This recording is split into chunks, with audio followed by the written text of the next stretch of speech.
Alors, bonjour à tous, bienvenue dans ma salle de couture, que je l'appelle, ou mon atelier, ou bon, espace de travail, ma caverne d'Ali Baba. C'est l'endroit où je travaille. Alors, je me présente, je suis Sylvia Perrault. Sylvia, c'est moi avec Instagram et avec YouTube. Sylvia, c'est moi couture. Écoutez, j'ai le hashtag Sylvia, c'est moi couture, vous allez trouver toutes mes confections. Bonsoir, me revoici, une petite interruption.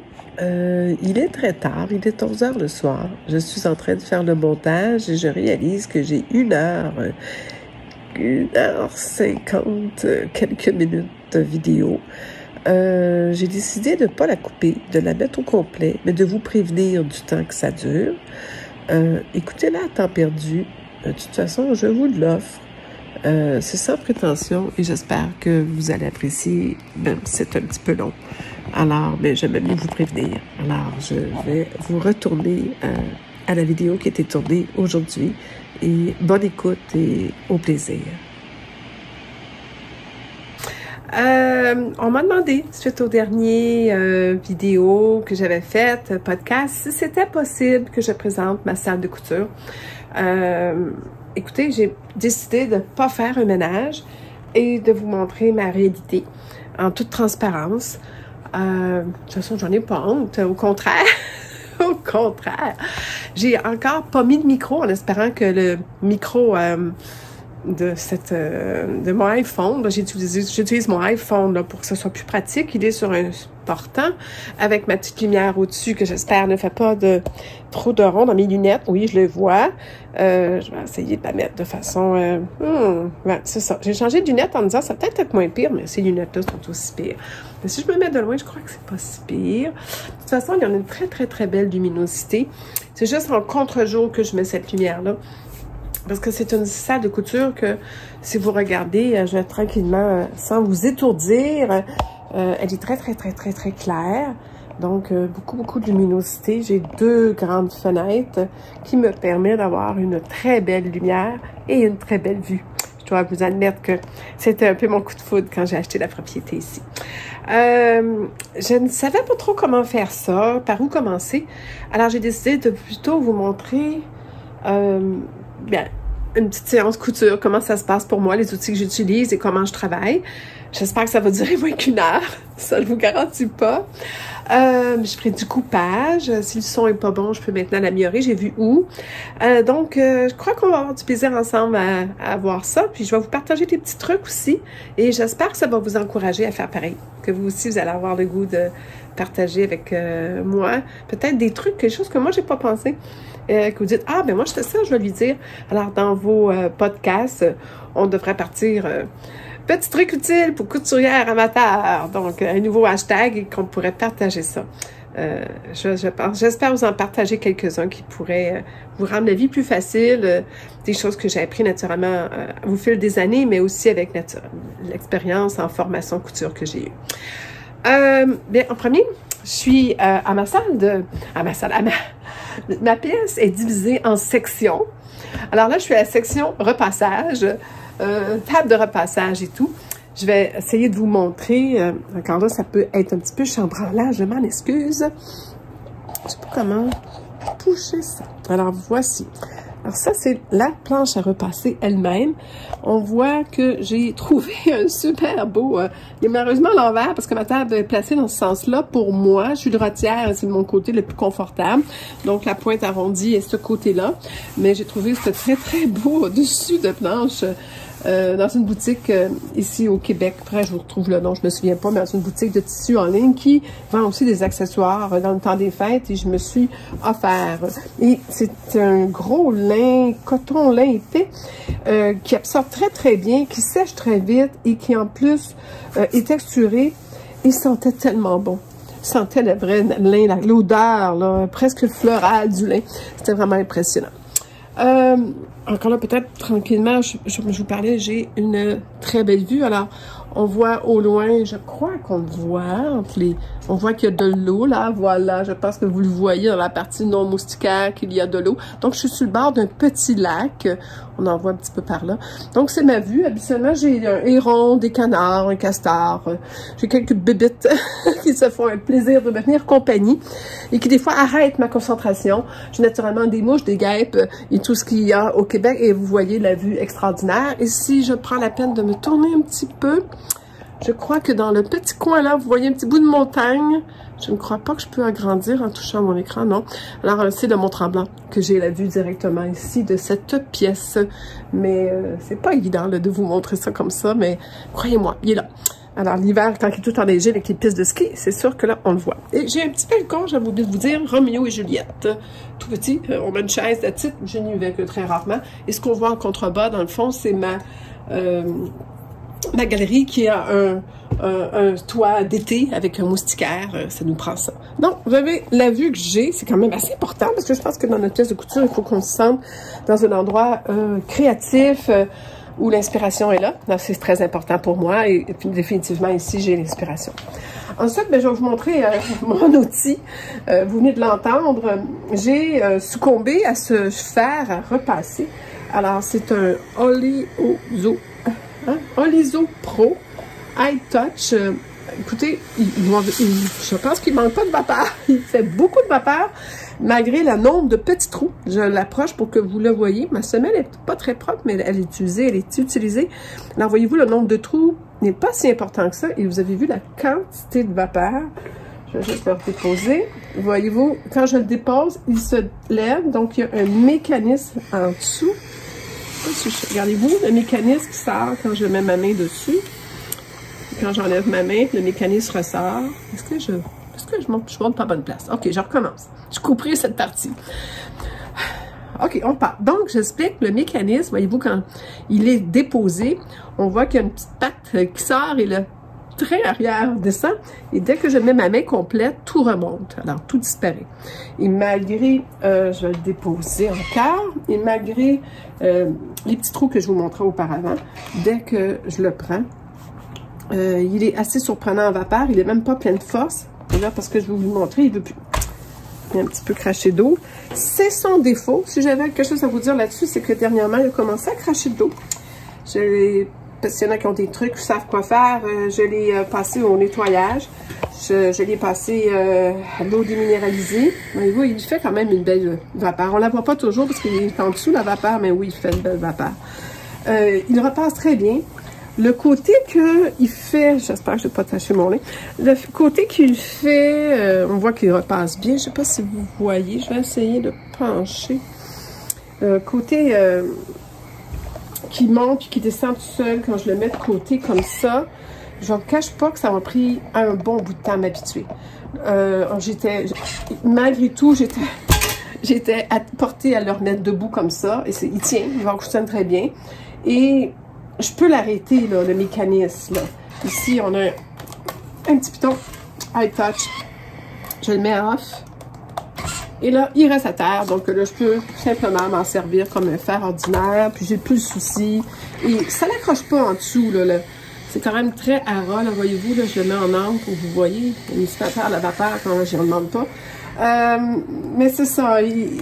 C'est pas tannant, là. Voyez-vous, quand je passe d'un tissu à l'autre, ça n'accroche pas. Ça l'accroche quand il est sur le high touch et que moi, je suis trop vite pour lui. Ça arrive des fois que je fais ça. Oups, voyez-vous, en allant trop vite, là, on le voit, il est accroché. Ça fait une petite marque. Ça me frustre des fois, mais c'est moi qui est trop vite. Donc, j'ai juste à le reprendre puis à le repasser. Et ça part. C'est pas un problème, là. Voilà. J'espère que... Vous savez, je filme d'une main et donc j'espère que vous êtes compréhensif, que c'est pas facile, là. Donc, ceci est mon fer à repasser avec lequel je travaille. Je n'ai pas de presse. Est-ce que j'aurais besoin d'une presse un jour? Probablement, j'aimerais ça. Mais pour le moment, non, j'en ai pas une. Voici ce que j'utilise, acheté sur Amazon pour lorsque j'ai des tissus fragiles.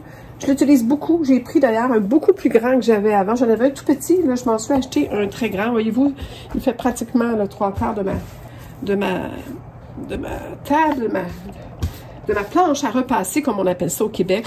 Alors, fonctionne très bien. J'adore ça. La vapeur passe à travers, repasse tout en protégeant le tissu. Donc, oui, c'est un de mes outils dont je me sers beaucoup. Ce que j'aime beaucoup, c'est que, bon, je le prends, je le ramasse et voilà, je le flanque ici. Il tient dans le trou souvent. La petite tablette ici, je m'en sers pas à part pour débarrasser les aiguilles, des choses comme ça. C'est très rare que je m'en sers. Je mets pas mon fer là. Elle est glissante. Elle est avec le type de fer que j'ai avec les petites pattes. Ça ne convient pas. Ça glisse. Mon fer a tombé quelques fois. Donc, je ne l'utilise pas, mais je l'utilise carrément comme tablette très pratique. Ensuite, ben, pour parler de mon... J'ai une petite tablette en haut, en dessous. Donc, ce sont tous mes sacs qu'on doit voir, j'imagine. Alors, tous mes sacs pour... Lorsque je taille, je pense que vous savez que je prends la peine de mettre après ça par terre toutes les choses que j'ai taillées. À l'arrière, j'ai une prise de taillage, comme j'appelle. Alors là, j'ai un scripté, un chandail joli pour mon homme, un pantalon jasmin, bon, des chandails pour mon homme, donc, et moi. Donc, j'ai déjà à peu près ici... ça, c'est quoi donc? Un shirt que je vous avais dit quoi faire avec mon restant de tissu. Ben, j'ai été capable de couper un M comme Marie. Manège de M comme Marie, la version taille basse. Donc, je manque de place pour mes patrons. Alors, ça aussi, il y en a à terre maintenant. Ceux que je suis en route de faire, qui sont prêts bientôt à être retaillés. Ceux-là, ils sont les enveloppes. Ils ont déjà été coupés une fois. Ils ont déjà été faits. Je les ai aimés, je les ai gardés. Et je les ressors pour les utiliser quand j'en ai besoin. C'est ça le principe. Après ça, vous avez la partie... C'est le bordel ici.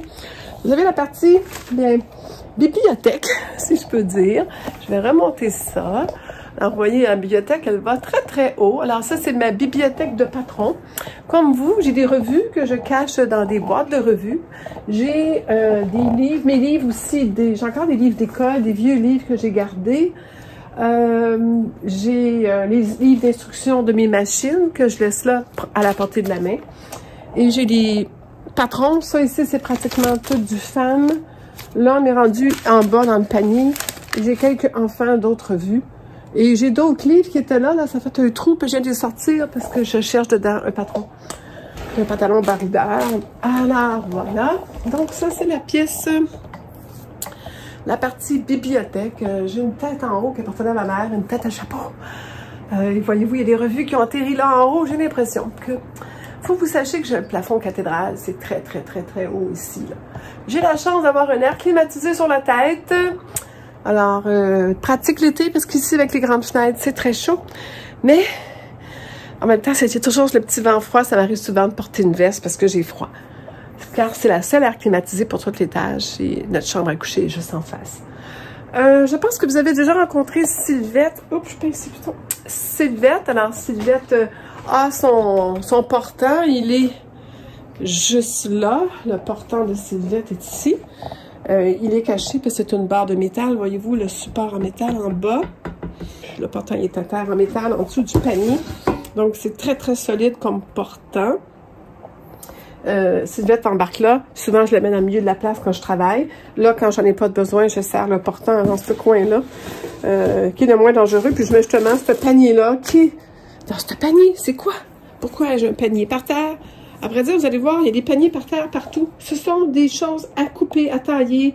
Quand le tissu est choisi, le patron est choisi, qu'il me reste juste à le tailler, à un moment donné, quand je vais avoir le temps, je mets ça par terre ou dans des paniers, ou je mets ça prêt. Alors, quand j'ai 2 minutes, bien, je le sors puis je le taille. Parce que le glisser dans le garde-robe de tissu, je le vois plus, je l'oublie, je change d'idée. À un moment donné, il faut assigner au tissu son patron ou au patron son tissu, mais il faut le faire parce que ça devient, ce sont des longues réflexions. Des fois, j'en dors pas la nuit. Des fois, j'ai ces éclairs de génie en regardant la télévision. Souvent, je vais partir à la course, ni sortir mon tissu, ni sortir le patron qui va bien s'associer ou je vais aller l'acheter le patron si c'est nécessaire. Alors, voilà. Je vais revenir lorsque je vous parlais de mes outils. C'est surtout ça que je voulais vous parler. Alors, je sais pas si vous avez remarqué, j'ai beaucoup de lampes comme ça accrochées partout. Et des lampes que je peux naturellement tourner d'un bord à l'autre, dépendant des besoins. Celle-ci sert surtout, on va le constater, à la planche à repasser, à l'éclair, ma planche à repasser. J'espère que je vous donne pas mal au cœur. J'ai hâte de voir les fini. Une autre ici, l'autre côté. Si vous regardez l'autre côté de ma salle de couture, de ma table, de ma machine, je vais vous montrer tantôt. J'en ai une autre là. J'en ai une autre ici, flexible Ikea, qui s'approche très proche de mon pied de machine à coudre. Donc, je peux m'en servir très proche, malgré que la lumière est très bonne en dessous. J'en ai une autre qui éclaire ma table.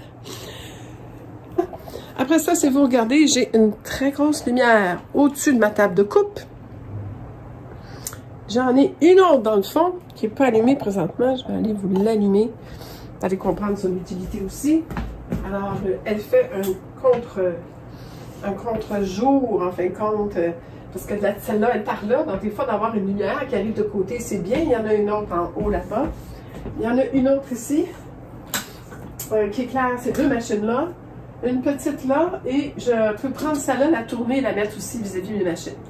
Qui fait que, comme en arrière de moi, qui est très bon. Et j'ai une autre petite Ikea ici, directement, que j'utilise entre les deux machines, dépendant de quelle machine j'utilise. Donc, une lumière carrément flexible. Je suis de chez loin, j'espère que vous me voyez. Je suis en train de dîner. Dites pas à personne, mais c'est pas bon que je prenne ça. Donc, beaucoup de lumière. Pourquoi? On est au Québec. Alors, la lumière n'est pas toujours l'idéal. Définitivement pas. Et pour ça, ça nous prend beaucoup de lumière, beaucoup de soir. La lumière, des fois, à 4 heures, il fait noir. Alors, on n'a pas le choix, même malgré le changement d'air. Puis moi, j'aime ça coudre le soir, donc je me suis mis plein de lumière. Et honnêtement, si j'en trouverais d'autres, à chaque fois que je trouve une lumière quelque part, j'en ramasse puis je l'installe quelque part. Il n'y a jamais assez de lumière pour moi. La luminosité est très importante. On travaille avec du détail, hein. C'est important. Quand on commence à découdre, je mets la lumière très proche. Puis là, je découpe. Disons que j'essaye de me faciliter la vie. Je crois beaucoup que la lumière est une bonne chose à faire. En plus de ça, quoi d'autre que je voulais vous parler? Ah oui.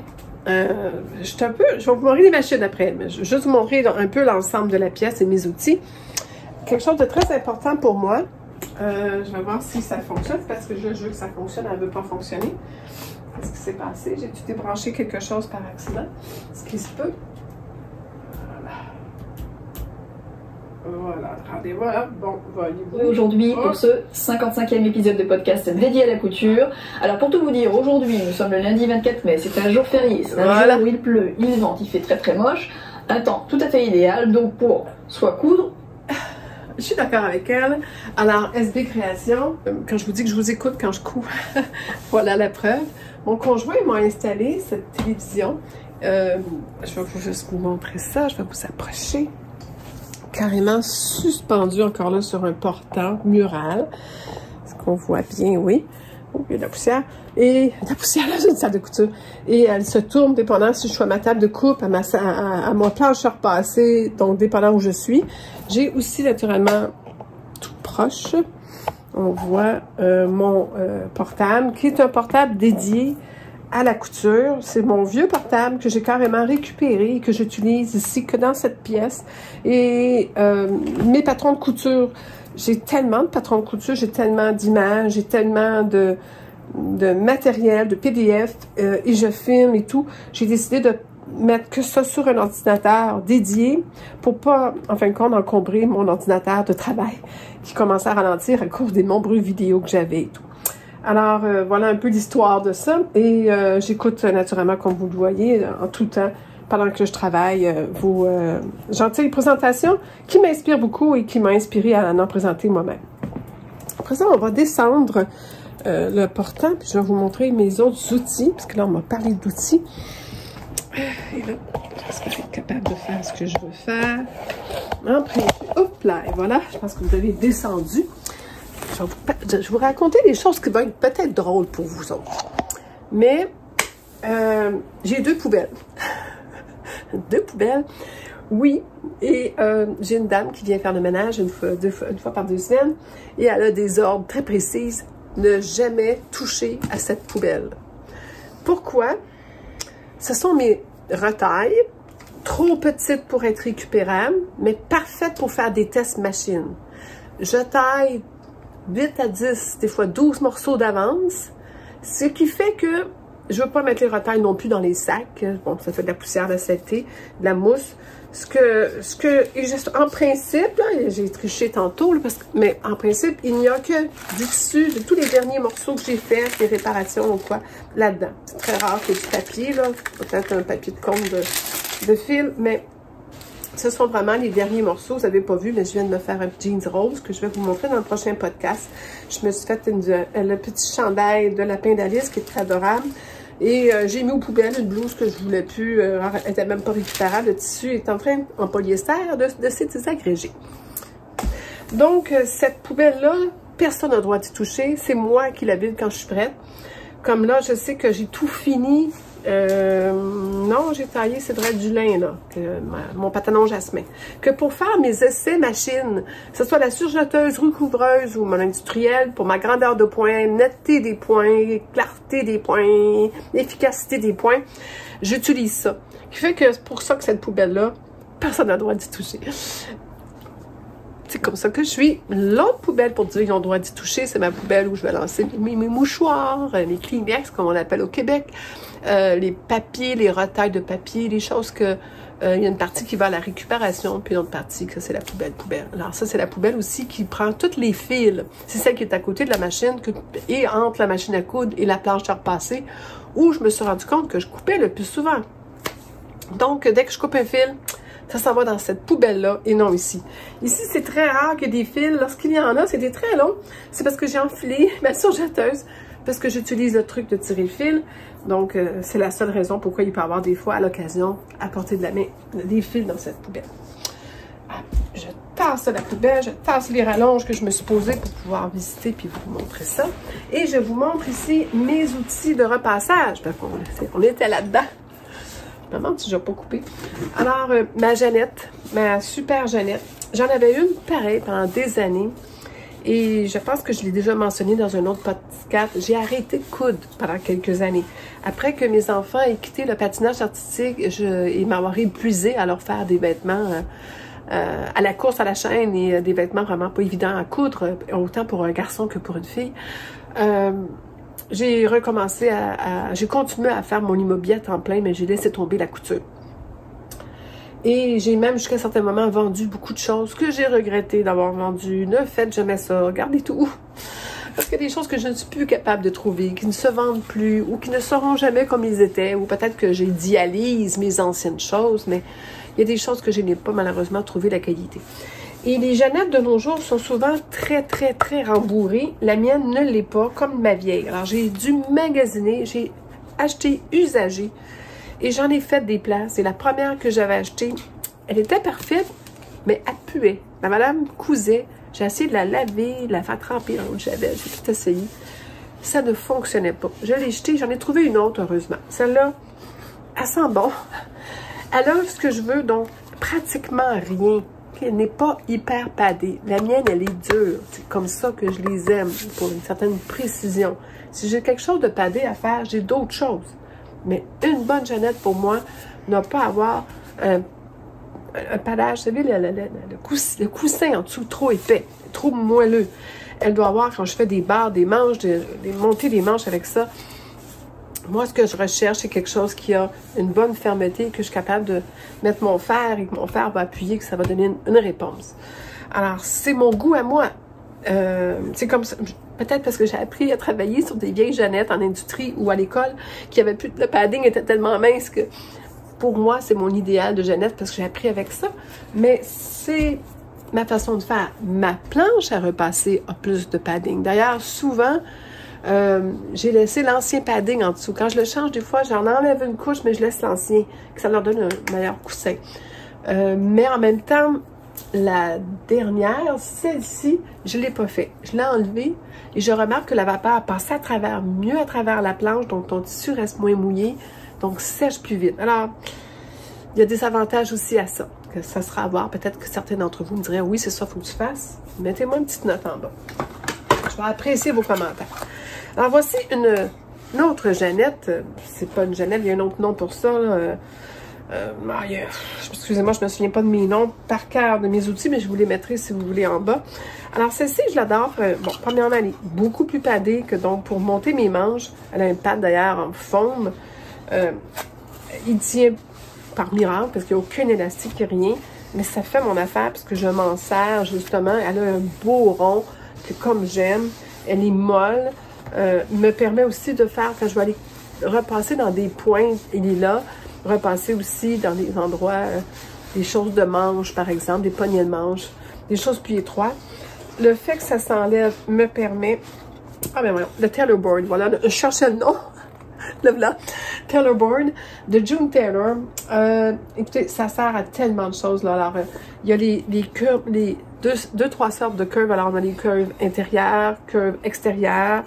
Même chose, chaque partie ici sert à quelque chose. C'est triste que les gens aient ça chez eux, ils ne connaissent pas ça. C'est bien parce que là, ils montrent beaucoup d'instructions. C'est là qui veulent prendre une capture d'écran. Je vais vous la laisser quelques secondes. Peut-être prendre une photo de ça, mais sur Internet, vous allez trouver les instructions. On peut faire beaucoup avec ça, aplatir, parce que cette planche, son avantage est que, laissez-moi vous trouver quelque chose de dur pour vous montrer. Il y a la genette. Tiens, la genette va me servir de table. Alors, elle tient comme ça, elle tient comme ça, elle tient comme ça, elle tient comme ça. Alors, c'est une... je pense qu'elle tient comme ça, non. Mais elle pourrait tenir comme ça. Probablement sur une table, oui. Donc, il y a vraiment moyen de se servir de cet outil. Là, je suis pas assez large, là, comme vous comprenez. Mais il y a plusieurs choses qu'on peut faire avec cet outil-là. Et on s'en sert pas assez souvent. Moi, je la laisse proche pour y penser quand je la vois. Genre, oui, tiens, je vais m'en servir. Et à chaque fois que je m'en sers, je me dis, ah, que ça va donc bien. Alors, naturellement, quand on veut former, ce qu'il appelle shaping en anglais, quand on veut shaper une manche, quand on veut on utilise le padding, mais lorsqu'on veut avoir quelque chose qu'on veut écraser, on utilise le bois direct. Et justement, peut-être la raison pourquoi ça, c'est souvent plus pour écraser, alors des barres de couture dans des endroits plus étroits, dans ma manche par exemple. C'est pour ça que le padding trop important ne rend pas service, ça prend juste plus de temps. Tandis que là, ici, je l'ai quand je veux faire un bon rond de manche ou une pince poitrine, par exemple, si je veux avoir une bonne forme. Mais j'utilise aussi d'autres outils. Et moi, je considère que d'avoir ça, puis ça serait suffisant pour une couturière qui commence. Mais un bon jambon, c'est bien pratique. Nous, au Québec, on appelle ça un jambon. Je ne sais pas comment vous appelez ça ailleurs, mais ça a toujours été un jambon. Et encore là, je l'ai acheté usagé. La dame, elle avait tapé quelque chose. Je l'ai essayé de le gratter, de le nettoyer. Ça, de toute façon, jamais rien. C'est juste taché. Il y a un côté coton, il y a un côté laine. Il y a une raison pour laquelle il y a deux côtés. Le côté coton va servir justement pour les cotons, les tissés, le lin. Va servir beaucoup. Tandis que le côté laine va servir surtout pour les lainages. L'acrylique, malheureusement, un peu de polyester. Certains matériaux qui ont besoin du côté laineux. Et c'est de la vraie laine, hein, c'est de la pure laine, donc ça doit faire le travail. Et avec ça, je peux former, par exemple, une pince. Je peux former une pince poitrine, une pince même de fesses, hein, pour écraser comme il faut la pointe puis la résorber. Lorsqu'il y a une bonne pointe qui est faite avec une pince, moi, mon bout de pince, je les tire bien, là, puis avec la vapeur, là, je m'arrange pour que la pince se résorbe, que la pointe disparaisse. Parce que c'est pas beau quand il y a une pince puis qu'on voit la pointe qui... C'est tellement laid. C'est tout là l'art de faire la couture, c'est de connaître ces détails-là. Il y a tellement de bons livres. Le Radio Digest, le livre de Radio Digest, le guide de la couture de Radio Digest va vous donner énormément de ces conseils-là si vous prenez la peine de le lire. Pour le lire au complet. Tant qu'à être autodidacte, mesdames, sortez vos livres puis lisez-les. C'est le même que j'ai appris parce que YouTube n'existait pas. J'ai aussi naturellement deux, demandez-moi pas pourquoi, quand j'ai acheté un, l'autre dame m'a dit, ben ça vient avec, que je l'ai pris parce que, encore là, en pure laine, mais avec une certaine, on fait plus ça, avec une certaine, ah oui, avec une certaine fermeté, et d'après moi, il y en a un qui est en sable, en brindille de bois, tandis que l'autre, je pense, pas capable de vous dire c'est quoi, mais voyez-vous, il y a de la flexibilité, mais c'est dur en dedans. Ça cogne dur. Je n'arrive pas à vous dire c'est quoi qu'il y a là-dedans, mais ça fait la job. Il casse pas, il est très solide. Probablement quelque chose de synthétique, mais il va bien avec la laine, pas bien du côté du coton. Tandis que celui-là, c'est clair, ouais, il fait le même effet. Mais oui, je sais, c'est de la brindille de bois, c'est écrit dedans. C'est Dritz qui fait ça, c'est vraiment pas jeune encore là, pure laine. Je les garde toutes les deux. Je sais pas pourquoi, je n'ai besoin de juste d'un, mais je me décide pas lequel. Lequel, ça disparaît. Et à vrai dire, j'en ai 3e. Encore là, lui, contrairement aux autres, il est vraiment différent. Il est dur. Il n'y a aucune flexibilité. Il n'est même pas de la laine. C'est du gros coton, donc c'est très dur. J'aime beaucoup sa forme ici. Là, on n'a pas... Je ne sais pas si vous voyez la différence de forme. Un, il est plus carré. L'autre, il a une belle forme. Alors ça a été très, très déterminant. Voyez-vous, ici, la couture est carrée, puis elle est en milieu du chemin. Ici, la couture est en bas. Donc, elle ne dérange pas. Mais malheureusement, il a été très, très, très, très travaillé. Il y a une petite poche dedans. Elle me nuit, puis j'ai essayé de la replacer, mais impossible. Mais je me sers du côté qui est encore beau pour faire les choses. En plus de ça, ben, j'ai eu un batteur, mais en fin de compte, je l'ai deux encore là. Quand j'ai hérité d'une dame de ces choses, la mère d'une amie a malheureusement été placée à Alzheimer. Il m'a apporté tout le matériel de couture de sa mère. J'ai tout pris. Et j'avais, moi, ça, je l'avais gardé. Donc, d'ailleurs, c'est rare, cette forme-là. Habituellement, ils sont égales des deux côtés. Moi, le mien, il est plus pointu. Je l'avais acheté, je pense que je l'avais acheté chez Cava, à Montréal, il y a 40 ans. 50 ans? 40 ans? Oui, 60 ans, 40 ans, même avant ça, 45 ans. Il va très, très bien. Je m'en sers beaucoup lorsque je fais du tailoring, ce que je n'ai pas fait depuis longtemps. Mais dernièrement, je m'en suis servi parce que c'est avec du lin, avec une poche. Je voulais vraiment aplatir sans larger. Passer la vapeur et après ça, j'ai juste taponné. Et ça a fait exactement le travail que je voulais. La vapeur a assoupli le tissu assez qu'en taponnant, la poche, c'est le petit coin qui était comme, semblait pas se résorber à cause des valeurs de couture, c'est résorbé que je je t'aime bien toi encore. Mais j'ai toujours aimé le fait, sa forme. J'aime beaucoup sa forme. Parce que les gros, quand c'est des gros comme ça, c'est pour hommes, c'est des grosses mains. Nous, on a des petites mains, les filles. Alors, je trouvais que celui-là était bien fait. Et celui-là, qui est un standard, même chose, qui sert pour pointe inversée, qui sert aussi pour taper, qui sert pour tenir. Bon, je l'ai pris, honnêtement, ça ne sert pas souvent. Alors, d'ailleurs, il va retourner dans le fond avec ses amis. Que je place pas mal en ordre. J'ai une ordre pour mes choses, ceux que je me sers plus souvent, celui que je me sers moins souvent dans le fond. Mes batteurs vont là. Mon jambon va ici, il devrait aller là. Est-ce que vous avez comme moi plein de fils électriques? Alors, c'est pour chacune des lumières. Là, j'ai placé cette lumière-là, j'ai mis une rallonge, les machines à coudre et tout. C'est fou l'électricité qu'il y a ici. J'imagine que vous êtes mal pris comme moi. J'ai un petit appareil à vapeur que je me suis servi à quelques reprises pour quand je veux faire des robes, que je veux que ça tombe. Je voulais faire un bar rapidement, puis j'avais pas le temps de la laisser toute la nuit. Alors, je l'ai mis sur cette bête, la robe, et tout le bar, je l'ai toute la jupe à partir du corsage. Je l'ai passé à la vapeur. Ça l'a aidé à la détendre. J'ai fait mon bar et ça a fonctionné. C'est sûr que c'est un truc... c'est un truc des robes de mariée. En passant, j'ai appris ça quand on étudiait comment livrer une robe de mariée comme à la dernière minute, puis que là, la fille la porte, puis plus la soirée avance, plus la robe elle touche à terre. Alors, pour éviter ça, c'est un truc. Donc, je l'ai toujours gardé. J'ai tout enveloppé, mais je veux dire, je m'en sers. Il fonctionne bien. C'est une simple chose à vapeur. Un petit contenant d'eau tout petit. C'est vraiment pour un dépannage. Mais je garde parce que ça m'est arrivé. J'étais contente de l'avoir l'autre fois. Mais c'est pas un must. Vous avez vu que je suis un amateur du rouleau un à fil. Un, parce que j'ai un tapis ici. C'est d'ailleurs, regardez, la réalité, c'est un tapis avec du fil, des choses. Alors, c'est une fois de temps en temps, la machine, la balayeuse ne veut plus coopérer dans mes fils. Elle fait pleine de fils. Alors, je me force une fois de temps en temps. Je ramasse le plus gros de mes fils et de mes aiguilles. Parlant d'aiguilles, on va les voir tantôt, mais je vais sûrement en parler tout de suite tant qu'à être du tapis. Je porte toujours que des souliers à semelle de gomme dans ma salle de couture. Je me suis rentrée à plusieurs reprises des aiguilles. Je suis due d'ailleurs, ça aussi c'est une question que je me pose, comme je recommence à coudre. Ça fait longtemps que j'ai pas eu ma piqûre de tétanos.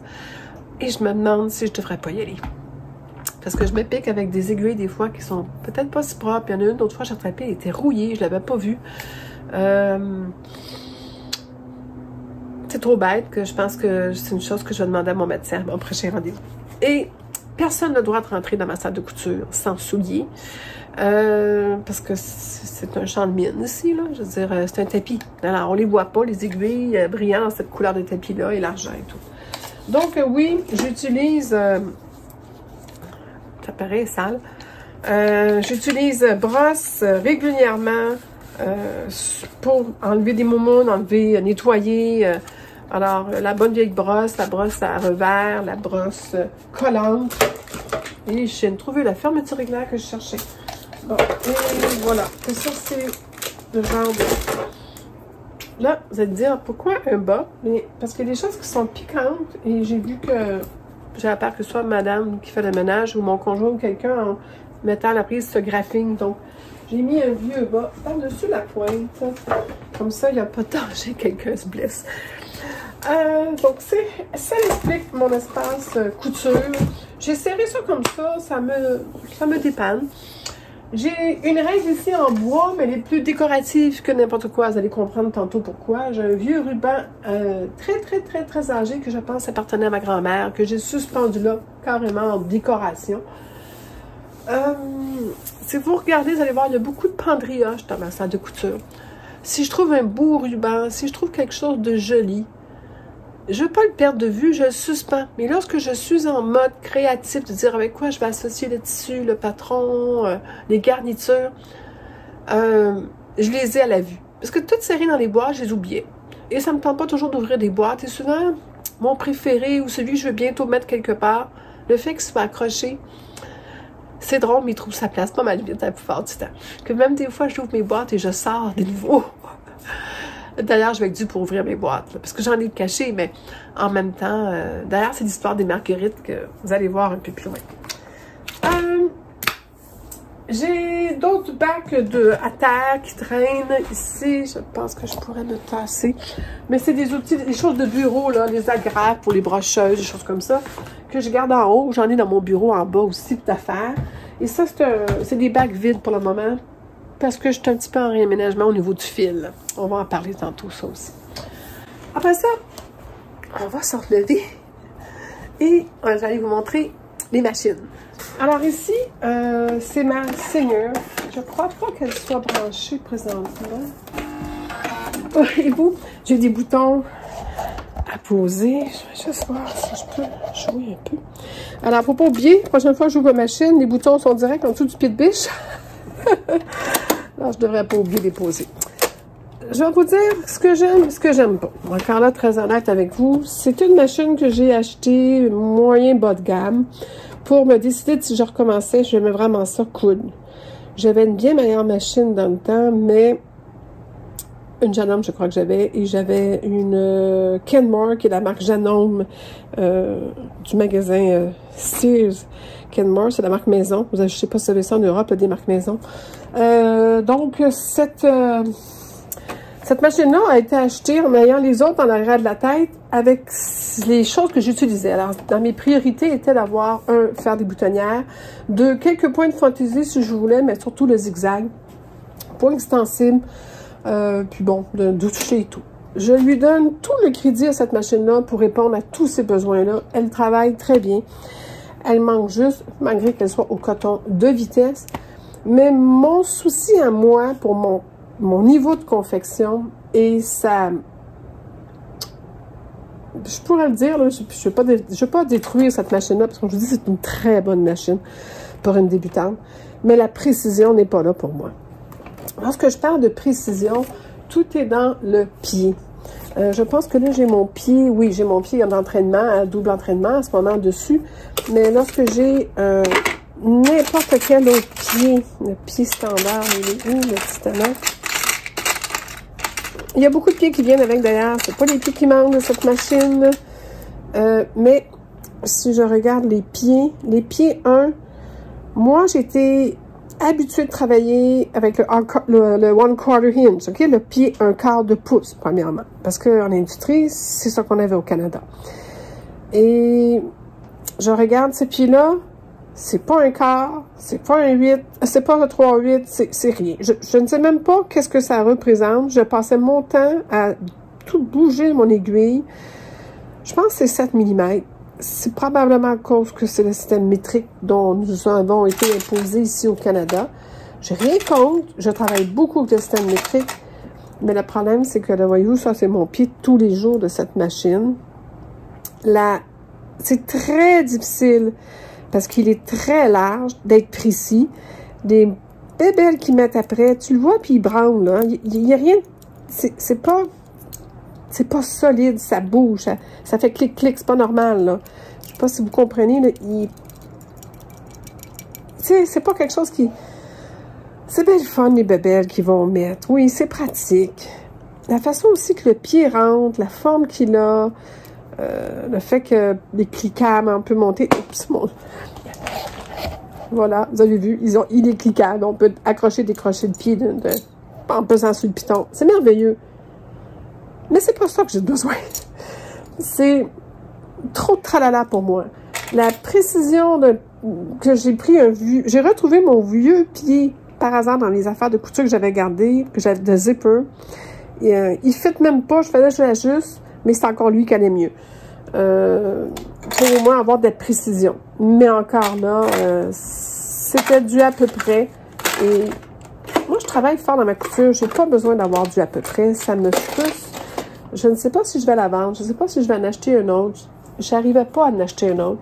C'est des filles qui sont dans les magasins de couture, qui me connaissent, qui m'ont vu aller vous voir des centaines de fois.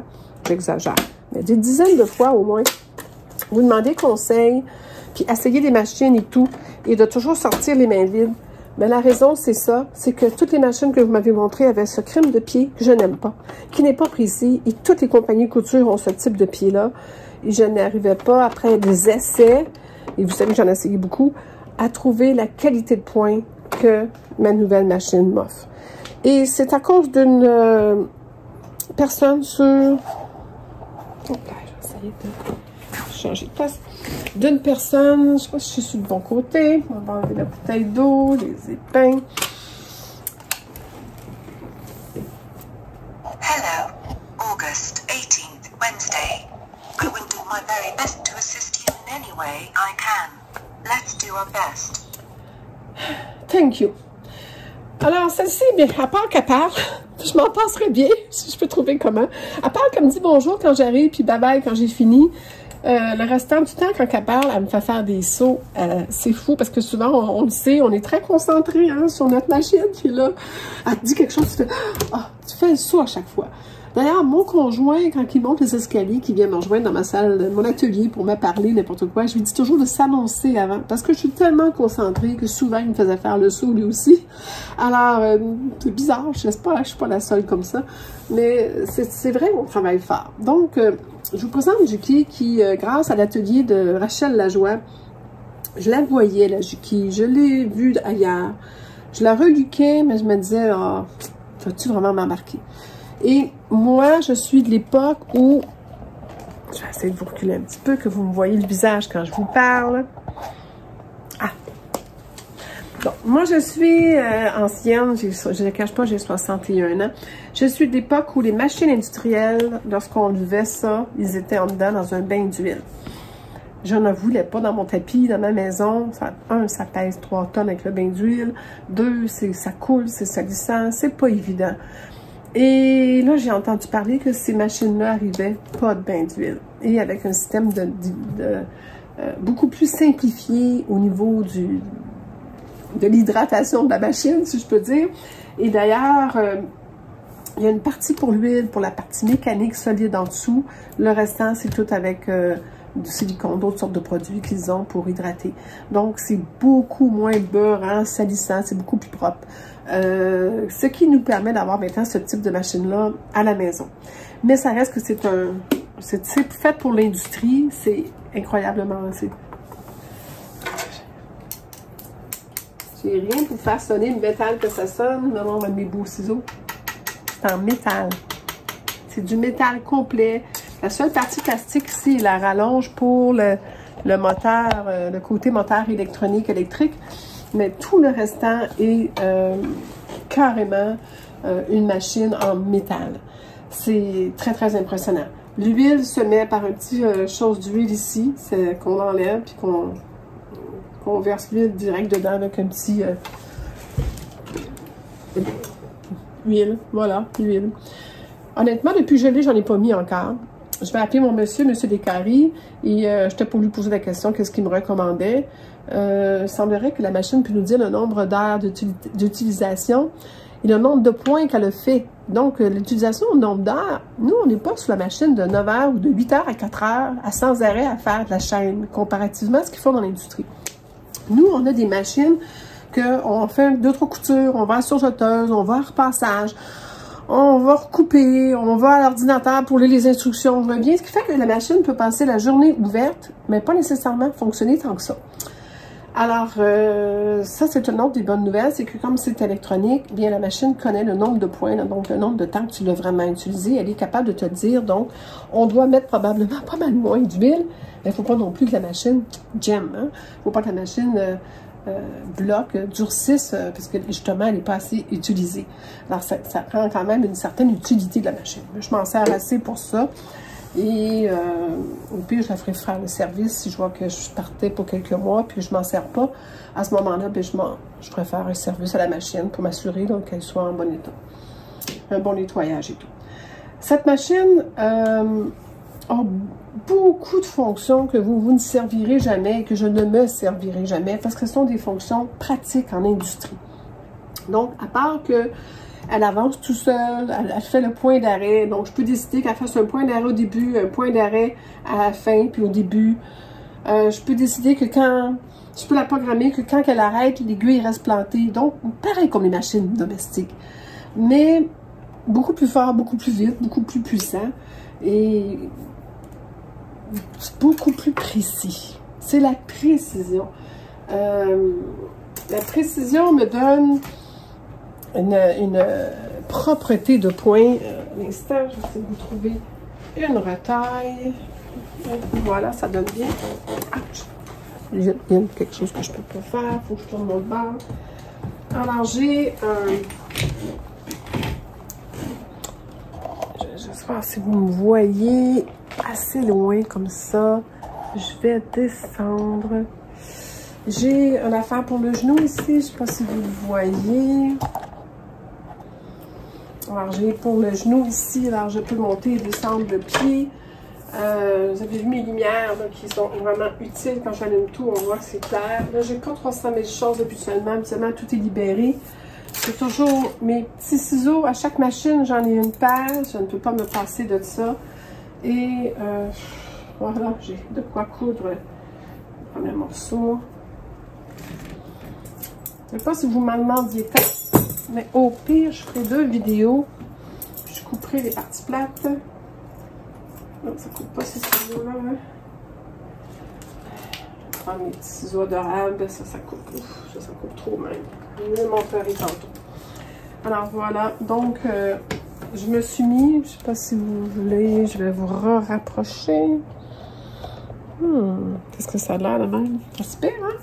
Alors, ce que j'aime beaucoup, oui, je m'avais remarqué, il y a plein de lignes, je ne sais pas si vous les voyez bien, plein de lignes, un morceau de tape, donc oui, je me mets des lignes parce que je travaille avec du 3/8 et les lignes qui sont en dessous, je travaille beaucoup avec du métrique, des patrons français, et les lignes en dessous, c'est tout du impérial, donc je suis obligée d'avoir des petits trucs, puis oui, j'ai besoin de lignes, j'ai un bon œil, mais il est moins bon qu'il était. Je dois avouer que mon œil a comme diminué avec le temps et les années, mais je vois qu'il revient. Mais j'ai une précision assez bonne. Je suis surprenante pour bien du monde, mais moi, je sais que j'ai déjà été beaucoup plus précise que ça. Mais voilà. Pour la partir, il faut mettre par en arrière, sinon elle ne voudrait pas. C'est mon point d'arrêt dans le fond que je viens d'enchaîner. Et là, je pense qu'elle est carrément mise pour avancer. C'est moi qui décide, circule ou elle avance. Si c'est trop haut, ça se descend et ça fait la même chose. Le seul bruit, c'est clic-clic qu'on entend, c'est dans le mécanisme. Parce que si vous entendez la machine, elle ne fait pratiquement pas de bruit. Ça, c'est vraiment le bruit qu'elle fait. Et même quand elle va vite, elle ne fait pas tant de bruit.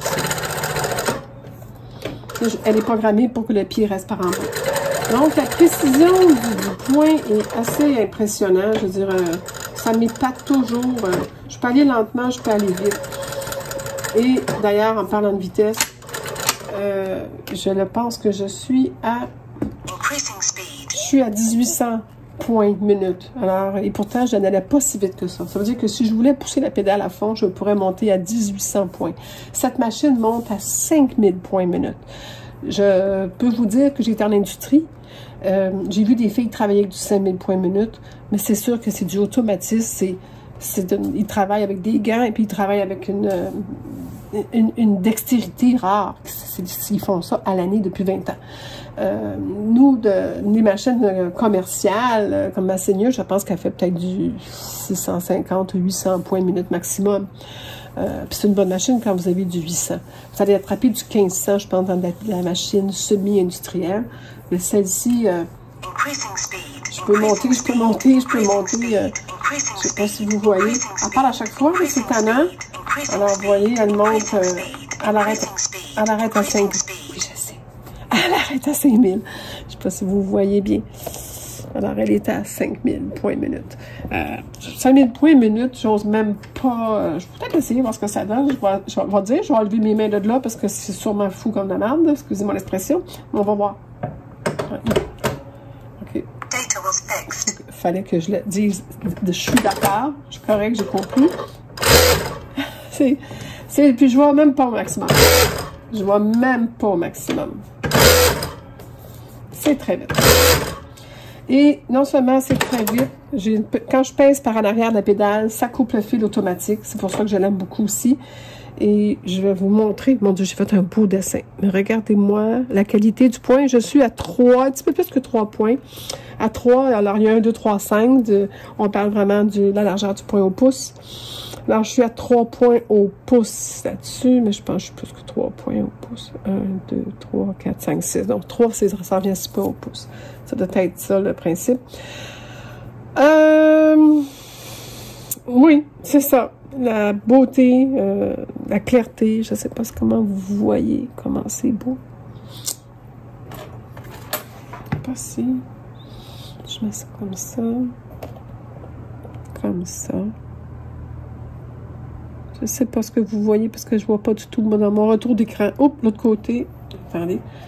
Je vois que ça, c'est nouveau. Là. Au départ, des fois, elle fait ça. C'est nouveau. Puis je sais que c'est un problème d'ajustement que je vais falloir que je... Je pense que tantôt, c'est parce que j'ai fait plusieurs fois pour vous le montrer. Mais même à ça, en principe, pas supposé avoir ça. Mais le restant, voyez-vous, je pense que... Impeccable. J'ai rien à dire. Je l'adore. La précision. Quand je parle de précision, voyez-vous le point? Je ne sais pas si vous voyez assez, là. Le point, il est droit. Il ne fait pas des 1 comme des angles. Si votre machine fait des angles, c'est parce qu'elle a besoin d'ajustement. Ramenez-la chez votre réparateur. Elle n'est pas supposée. Le point suivant doit faire une ligne droite parfaite et non donner comme des coups, comme des angles. Ce que ma Seigneur malheureusement fait, puis que j'ai fait réparer 3 fois, puis qu'elle veut rien savoir. Elle est trop fragile, je sais pas, mais elle recommence toujours. Le gros avantage aussi de cette machine, naturellement, va être, si je mets, je sais pas combien d'épaisseur je pourrais mettre. Naturellement, j'exagère peut-être un peu. Et là, en plus de ça, je suis beaucoup trop fort, que l'on va leur baisser à...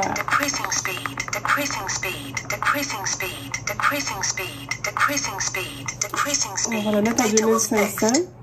Mais à 2500, cette machine-là va avancer. Je ne sais pas pourquoi qu'elle recule. Elle ne veut pas. Voilà. Voilà. Comme si rien n'était.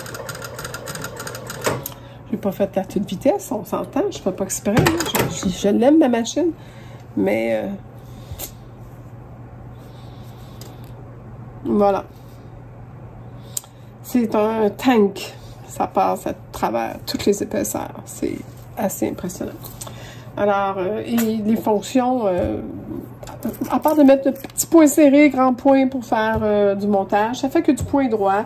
La canette remplie, là, c'en est une que je fais pour la prochaine confection. Elle se remplit à mesure, c'est un avantage. Ce sont des grosses canettes, ça aussi c'est un avantage. Je vous dis la précision. Et j'ai des pieds. C'est la question qui va m'être posée. J'ai des pieds quand même assez intéressants en quantité de pieds. Donc j'ai des pieds pour coudre quand il y a une fente.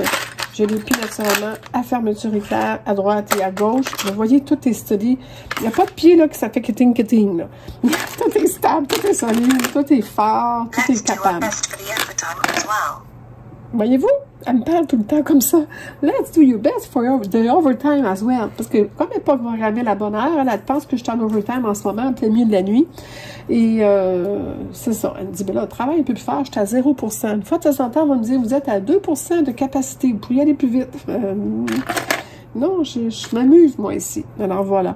Donc, des pieds vraiment très particuliers, très étroits, qui font des choses très, très précises. Fermeture éclair invisible, c'est fort, c'est solide, c'est pas tuable.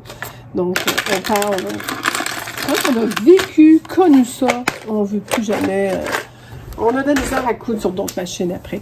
Ça, c'est aussi la petite, hop là, ici, ça c'est pour reculons, alors si à la place de me servir du, parce que là, j'ai l'équipement en supplémentaire pour mettre le recul ici et tout, mais je veux dire, je peux le faire aussi à la main.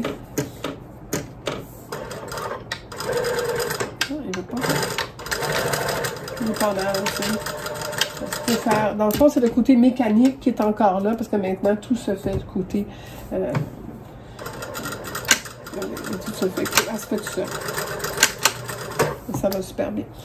Alors, je peux ajuster la pression, j'ai quand même ajusté la pression du fil et tout. Je vais vous dire que mon monsieur me l'a tout ajusté et puis il m'a dit, touche pas. Et je vais l'écouter parce que je sais que ces machines-là, le moins qu'on joue avec, mieux ça que... Excusez ma grosse main. Alors, voici mon bébé Juki et on va lui dire au revoir. Attendez un instant, on est tout ensemble. Thank you for your hard work. Elle est gentille, elle est gentille. Alors voilà, elle s'appelle Kiki, avec ses dettes. Et je vous profite pour vous montrer mon barda, parce que c'est ça que vous vouliez voir. Quand je vous disais que j'avais toujours à la vue, il y en a qui vont reconnaître les marguerites que j'ai posées dans la dernière robe. C'est une finition que j'ai appris, que j'ai trouvée très belle, pour faire une incrustation de dentelle avec un billet. Alors, je l'ai mis là pour me souvenir. C'est de la belle broderie ou dentelle que j'ai trouvé peut-être pour mettre sur un col. J'ai un kit que quand j'utilise pas mes aiguilles, que j'ai utilisé juste pour quelques points, surtout avec ma seigneur. C'est un genre de petit tableau qui me dit, me souvenir c'est quoi? Alors, c'est quelle grandeur? La 70, 16, bon, vous savez, là, je mets l'aiguille à la bonne place. C'est des aiguilles que je sais que je peux récupérer. J'ai je fais des patrons en allemand, donc j'ai ma traduction auprès des yeux quand je dis mes instructions. J'ai l'aiguille qui est en ce moment accrochée sur cette machine-là. Le paquet d'aiguilles, je le laisse là.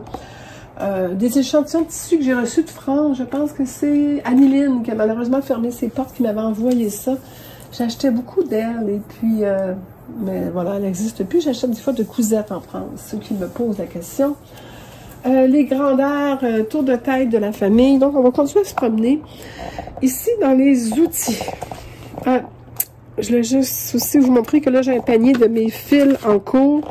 Mais ici, je ne vous avais pas montré, mais ce sont justement, parce qu'on voit bien mon cube, je viens d'acheter ça chez Ikea. Eh oui, vous connaissez ça, hein? Alors, ça, c'est les foncés. De l'autre côté, c'est les pâles. Ici, c'est les bobines. Et chaque couleur est mise dans un sac. Pourquoi j'en ai tant?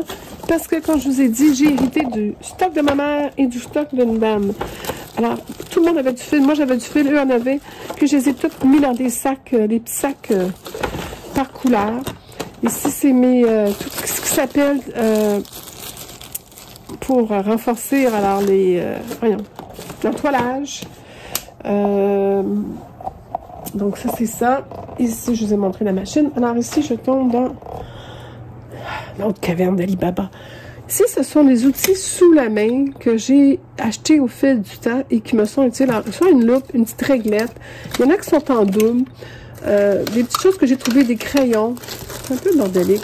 Des retourne-fils. Je vais vous dire, en général, la colle à tissu, j'ai trouvé ça très pratique. C'est un bâton de colle pour dépanner qu'on peut coller tempérairement, puis ça part au lavage. Donc, ici, des petites aiguilles. Ça, c'est mon pot à aiguilles cassées.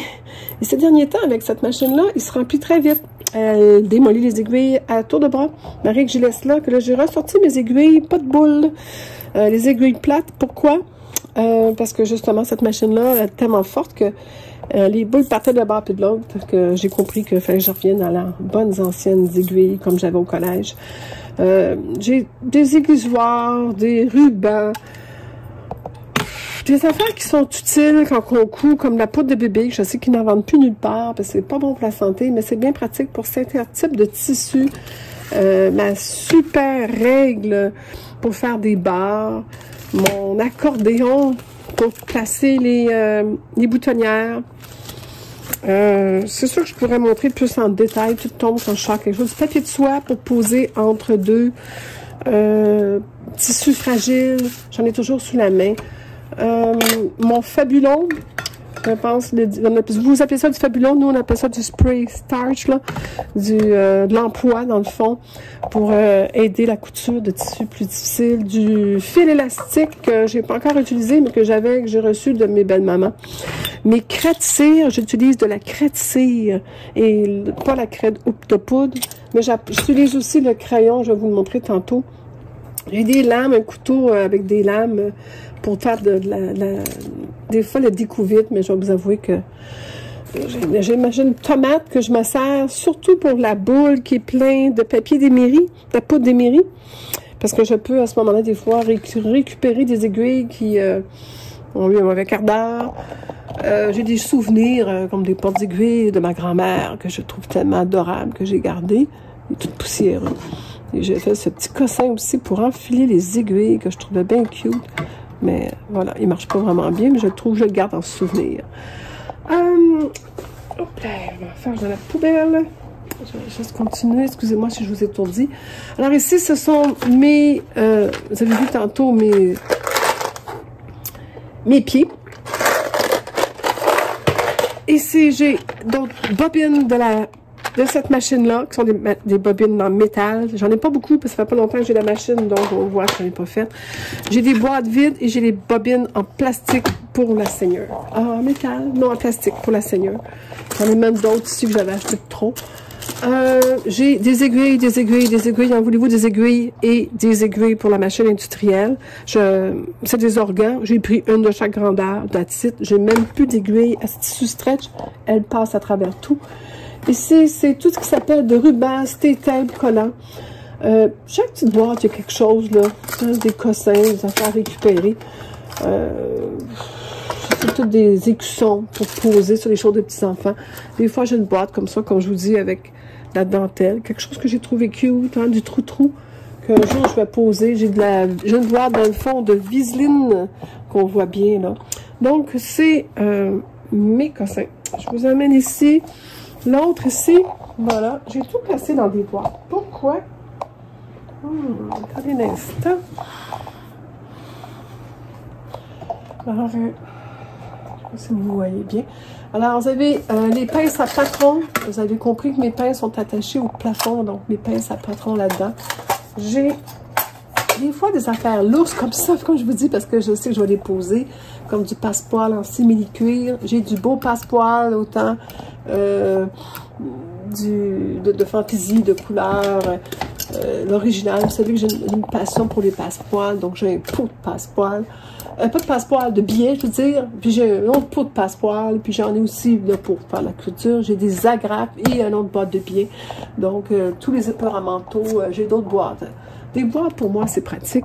J'ai quelques patrons déjà accrochés ici. Je les ai dans l'œil. Ça fait longtemps que je veux faire la robe Malo. Un jour, je vais la faire. Il est prêt à couper. Je suspends. J'ai la robe Laura. Donc, c'est deux classiques qui sont là, pour me souvenir que je voulais faire un jour.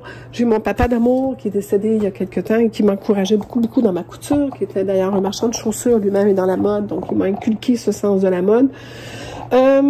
J'ai ça, vous m'avez vu aller chercher des outils tantôt dans cette petite chose. Alors, c'est ma fille qui m'a acheté ça. Et finalement, c'est très pratique. Je vais vous le montrer. Je vais essayer de récupérer, que je sois capable de le ramasser. Comme je vous dis, je n'avais pas préparé, là. J'ai des coups de tête à matin, je dis, bon, aujourd'hui, je leur fais ça. Alors, ça se vend comme ça se trouve chez Amazon. Et tous les trous, c'est comme caoutchouteux, comme en silicone, qui fait que lorsque vous mettez quelque chose dedans, oui, ça tient mes outils. Alors, mes outils, j'avais des réglettes, autant en pouces que en centimètres, que j'ai beaucoup de difficultés à trouver, que quand je vais être en France cet hiver, je dois aller en France, je vais probablement m'en acheter. Les tournevis, les réglettes, cet outil, des petits ciseaux pratiques. Là, je vois pas ce que vous voyez. Attendez, on va déposer ça. Ouais, vous voyez très bien comme ça. Alors, les petits ciseaux de fantaisie, les petits pinceaux, les passe-cordons. Donc, tous les cossins qu'on se sert continuellement, puis qu'on cherche toujours dans une boîte, le découvite, le certain, l'enfil aiguille, tout petit, tout délicat, je sais pas si vous voyez bien. Je vais mettre vis-à-vis du noir, peut-être. Si je me mettais ma main vis-à-vis. Alors, voyez-vous, c'est pour enfiler carrément la machine à coudre. Donc, très pratique. La pince, hein? J'ai plus d'outils des fois dans ma salle de couture que mon homme. Ça, c'est mon découverte préféré en ce moment. Va très, très bien. Le pic avec lequel je travaille presque continuellement pour pas me faire arracher les... et une autre sorte de pic encore plus délicat que je me sers beaucoup aussi. Ça, c'est mon passe élastique dans mes manches, parce qu'en plus de ça, quand tu as un poignet, il tourne dans le petit poignet. Alors, il est mou, et c'est une fente que vous passez d'élastique dedans. Je ne sais pas si vous voyez. Et là, vous le montez, ça coince. Il y a des dents, ça le coince, puis vous passez votre élastique. J'adore cette bébelle. J'ai une pince que je vais vous montrer, mais je la trouve pas. Elle est où? Non. J'ai ça ici, qui est un ongle pour passer des élastiques dans les pantalons, par exemple. Vous mettez votre élastique, vous pesez là-dessus, et là, vous glissez. Il n'y a pas de danger que ça se défasse, parce que ça va contre le gros bon sens. Au contraire, ça va resserrer l'élastique quand vous le glissez. Ça va très, très bien. Naturellement, un pied... même pour l'industriel, j'ai pas eu besoin, mais je m'en sers encore avec la seigneur, mais je le garde justement en cas que j'en aurais besoin. Encore un autre type pour passer des élastiques, alors avec les dents, donc vous glissez ça, et dès que vous glissez le petit morceau, la petite rondelle, le petit anneau métal, ça serre, et là vous pouvez après ça passer votre élastique, ou votre ruban, ou votre cordelette, un passe-cordelette, je crois qu'on appelle. Ça, c'est... Ah mon Dieu, il est encore là? Ah non, je pensais qu'il y avait encore une aiguille. Ça, c'est une pince. Ce n'est pas des ciseaux, mesdames. C'est une pince. Regardez, ça a des dents. C'est une pince de couturière. Alors, quand on veut attraper un fil, et en plus, elle reste barrée. Voyez-vous, je suis pas hâte de l'ouvrir. Je dois faire un petit mouvement parce qu'elle se ferme et barre. Donc, lorsqu'on veut coudre quelque chose, c'est vraiment pratique, ça. Donc, on veut coudre quelque chose, on le barre, mais on peut faire ça, travailler avec cette aiguille-là. Puis on met l'aiguille dedans, elle la tient, et là, on s'en sert comme pivot. Très, très, très impressionnant ce que je fais avec ça. Quand on l'a, on s'en sert, puis quand c'est à la vue, on s'en sert. Ça, c'est mon point de vue. Le tournement, j'en ai un en bois, puis j'en ai un en plastique, naturellement, pour tourner les coins. C'est un autre bébé pour passer... plus que c'est pas pour passer des élastiques, c'est pour quand vous l'avez passé l'élastique, vous l'attachez avec ça, en attendant des fois, vous savez les coulisses d'hommes qui auraient comme 3 élastiques à mettre, puis vous voulez qu'ils tiennent en attendant que vous passez les autres, ça sert à ça. Pour aller le faire essayer à monsieur pour être sûr qu'il l'aime. Mes ciseaux, vraiment que j'adore, qui vont très bien, c'est très délicat, c'est mes ciseaux où ça peut couper le plus proche possible, et là je le ferai pas parce que ça coupe vraiment, mais quand vous voulez couper des fils très très proches, ça c'est vraiment pratique. Il va tomber, je vais le remettre là. Qu'est-ce que j'ai d'autre ici? Et je pense que vous m'avez vu tantôt avec mes ciseaux pélicans. Je vous recommande fortement, c'est la marque Ginger, je crois, ceux-là, en Italie. C'est-tu Ginger? Ça s'appelle Ginger? Il me semble que oui, c'est Ginger. Écoutez, il coupe, c'est juste ça, je me suis coupée des fois juste à toucher à la lame. C'est fait pour couper dans des endroits étroits, mais c'est rien de mieux pour couper les valeurs de couture. Donc, si vous voulez couper très proche d'une couture, très proche, parce que ça tourne, ça vient couper très proche et ça coupe très bien. Donc, vous avez vraiment toujours la même distance, c'est fait pour ça. Et ça ne coupera pas ailleurs. Et on peut l'utiliser aussi comme ça pour d'autres situations, quand on veut que venir au loin quelque chose. Venir au loin quelque chose. Je ne sais pas si vous voyez, je parle en même temps que je... Mais, voyez-vous, ça fait la job. Alors, ça fait très propre. Ça coupe très bien. Ça coupe, c'est fou comme ça coupe. C'est juste ça, c'est dangereux. Faites attention à vous. Un autre paire de pinces. On a toujours besoin de pinces dans une machine. Pour visiter des visiteurs, puis un bon tournevis, c'est bien pratique. Moi, je pense qu'un crayon à mine, des petits pinceaux aussi pour nettoyer. Alors, voilà. Ça, c'est celui que j'aime avoir à portée de main en tout temps. C'est celui que je me sers continuellement. Mes outils, puis je trouve, j'aime ça, ils sont là à ma vue, ils tiennent, et puis c'est beau. Je vous avais dit que j'avais des petits livres. Oui, je les fais venir d'amis de France, tout ça. Et justement, je me cherche quelque chose dedans. Bouteille d'eau, vous gardez la santé. Et on continue la tournée en arrière de la porte, ici. C'est sûr, il va falloir que je coupe des choses. Ça n'a pas de bon sens, c'est trop long. Oh, 1h11. En arrière de la porte, vous avez d'autres patrons cachés. J'ai simplement accroché après la porte un portant. Et là, je peux mettre mes patrons accrochés qui sont prêts à être coupés. Oui, ça m'arrive. Ça, c'est mon chose pour une affaire pour quand je fais de la laine pour bloquer. Que oui, ça m'arrive de couper trop de patrons. Puis j'ai pas le temps de les faire, mais c'est pas grave. J'ai ici un rouleau de tissu que j'ai récupéré l'autre fois d'une rencontre couture. Et j'en ai ben trop. Et il va falloir que je le partage. J'ai des patrons. Je vais vous montrer ça en haut. Je sais pas si vous vous rendez. Puis là, on fait le tour de ma machine à coudre, de ma salle de couture. Alors, je vous ai dit que j'avais un plafond cathédrale. Donc, vous avez là les portes de garde-robe à une hauteur normale, là, avec la porte. Là, vous voyez-vous en haut comment c'est très haut. Et ce que vous voyez là, ben, c'est ma base. C'est moi à 17 ans. Et non, je ne rentre plus dedans. Mais je l'ai toujours gardé et je suis contente d'avoir gardé pour pouvoir justement décorer ma salle de couture. Moi, c'est le miroir que je me sers. Je pense que dans une salle de couture, ça prend un miroir. Je suis souvent là à regarder ce que j'ai de l'air, ça fait dessus. Et j'ai un autre grand miroir aussi dans la salle de bain à côté. J'ai toujours un ruban à mesurer dans le cou. Celui-là est mon préféré. Pourquoi? Parce qu'il y a les deux. Parce que nous, au Québec, on est vraiment multilingue. On ne fait pas juste parler anglais-français. On parle métrique et impérial. Alors, j'ai le métrique pour quand je fais des coupons, des patrons en français de France. Et j'ai du impérial quand je fais des patrons anglais ou américains ou des fois canadiens. Donc, j'ai les deux. Ça, j'aime beaucoup ça. C'est mon préféré. J'ai tous des futurs patrons que j'ai l'intention de coudre. J'ai une armoire ici que je vous montrerai pas, mais c'est tout plein de cossins, dont beaucoup d'élastiques, des boîtes d'élastiques, des choses comme ça. Et je pense que j'avais déjà montré cette place ici. J'avais allumé la lumière. Ouh, ça tombe. Alors, c'est ma réserve de tissu qui, croyez-le, est placée en un ordre quelconque qui ne peut peut-être pour vous autres rien comprendre, mais que moi, je peux vous dire que je me comprends très bien. Alors, j'ai tous mes cotons, mes viscoses à blouse, à robe. Après ça, je m'en vais vers les choses plus consistantes, donc plus dures, plus solides, plus épais, plus chaud pour le Québec, des fois plus chaud pour l'été.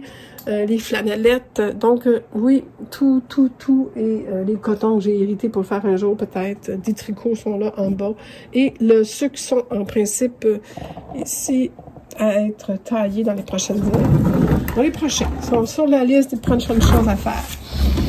J'achète mes patrons, vous les voyez maintenant ici coupés, celui-là, je l'ai collé, c'est parce que cette compagnie-là n'offre pas le format A.O. Ce que je ne comprends vraiment pas, parce que quand tu vas être à l'écoute de tes clients, tu leur offres ce que tes clients achètent. Et je pense qu'on est plusieurs maintenant à avoir du format A.O. Alors, je colle encore. C'est vraiment parce que j'aime beaucoup cette dessinatrice que je me permets de ne pas la laisser tomber. Parce que ça serait de moi. Je fais tout imprimer maintenant, mes patrons. Voilà. Je pense que c'est super bison. Elle, Maxou, je vous montre ça. Je l'ai trouvé intéressant. Je l'achète. C'est 3,50 $ canadiens la feuille que ça me coûte à faire imprimer en format A1. J'ai en général beaucoup, voyez-vous, la blouse Honey de Fibre Mood. J'ai beaucoup de Fibre Mood. Le patron arrive prêt comme ça. Il me reste il me reste carrément c'est un autre Fibre Mood, ça. Je sais pas c'est quel, celui-là. On va le mettre à l'endroit. On va pouvoir vous le dire. Square. Ah, là, c'est la genre de grande veste là, lousse que je vais me faire cet hiver. J'ai une cricotte depuis le début. Honnêtement, je m'en sers pas. Mon conjoint s'en sert plus que moi. J'ai décidé d'un peu de lui dédier, de jouer avec ça. Des fois, l'hiver, il vient s'asseoir avec moi et il joue avec la cricotte. Mais moi, je ne suis pas très cricotte, je suis plus couture. J'ai ici tout ce qu'il me faut pour ma table de coupe. Alors là, je vais vous montrer maintenant ma table de coupe. Je vais essayer de placer ça. Alors, c'est une table formidable, puisque c'est une table que j'ai achetée chez Ikea et elle descend. Et elle monte. Je m'en sers beaucoup parce que question d'éviter les maux de dos. Quand je fais des choses de détail, quand mon copain fait du cricotte justement, puis qu'il doit enlever des petites pièces, lui la monte, c'est très utile pour éviter. Je change souvent la hauteur. Question, des fois je travaille de même, c'est pas très bon pour les épaules, j'ai mal aux épaules. Là je la descends et je la mets à une hauteur pour être, oups, encore trop. C'est pas mal d'hauteur parfait pour moi, pour couper. Voyez-vous mon angle de bras, parfait pour couper avec mes ciseaux. Mes ciseaux, c'est des cailles 9 pouces qui coupent comme du beurre, que j'adore. C'est des ciseaux que il ne faut pas couper l'aiguille avec parce que c'est fini, ça s'aiguise pratiquement à peu près pas, ça ne s'aiguise pas malheureusement. J'ai quelques petites dents là, je pourrais peut-être essayer de limer, mais faire aiguiser ça malheureusement, ce n'est pas fait pour être aiguisé. C'est en carbone, alors les ciseaux de carbone s'aiguisent pas mal moins bien. Il y en a qui disent que oui, ça s'aiguise, mais je peux vous dire que j'ai des amis qui l'ont aiguisé puis ça a malheureusement tombé. J'ai mes outils de coupe. Je vais rapprocher alors maintenant. Maintenant, vous avez vu la table avec la lumière, vous avez vu la luminosité et tout. Et mes articles de coupe sont tout autour ici. Alors, c'est ça que je vais vous montrer. Je pense que c'est une bonne hauteur. Vous ne verrez pas moi, vous allez voir mes outils. Ceux qui pensent que je suis encore là, on a 1h17. En tout cas, je continue. Mes vieux ciseaux de l'école, regardez, ils ont été à un moment donné même un peu négligés. Alors, ils ont commencé à changer de couleur. Mais ils coupent encore comme incroyablement bien. Je ne coupe jamais du papier avec mes ciseaux et personne n'a le droit. Mes enfants, quand ils étaient jeunes, ont été avertis qu'il y aurait probablement la tête coupée s'ils touchaient mes ciseaux. Mon ex-conjoint aussi et mon conjoint actuel aussi comprend très bien ça. Ces ciseaux-là me permettent de couper, par exemple, des jeans, des choses très épaisses, facilement, étant donné la grosseur qu'ils ont. Mais mes préférés pour tout restent quand même ces ciseaux caille-là. J'ai aussi un cutter, qu'elle appelle, Alpha, et mes planches vertes, vous voyez là, c'est deux Alpha de 36 pouces, de 24 par 36 que j'ai mis bout à bout. Il dépasse un peu, mais ne m'empêche pas, ça tient. Dans le fond, je travaille rarement ici, là, je travaille souvent dans le milieu de la place. Vous savez, quand on coupe, on fait des grandes surfaces, surtout quand on coupe pour hommes. J'aime beaucoup ce couteau-là à cause de son cran d'arrêt, parce que oui, je me suis coupée déjà une fois, il y a très longtemps, quand je coupais du linge de patin. J'ai perdu un bout d'ongle et de doigt. Alors, j'ai eu ma leçon. Voilà. Alors, à la portée de la main, ici, j'ai des aiguilles, mais là, j'ai taillé beaucoup de choses que des grandes aiguilles, des aiguilles beaucoup plus longues. Voyez-vous, si je les mets une à côté de l'autre, voyez-vous la longueur. Donc, ça, c'est mes aiguilles pour tailler. Ça, c'est mes aiguilles pour coudre et aussi tailler. Est-ce que vous voyez? Attendez l'instant. Ouais, là, vous les voyez. Alors, aiguilles pour tailler, voyez-vous, sont longues. Aiguilles pour coudre et parfois tailler.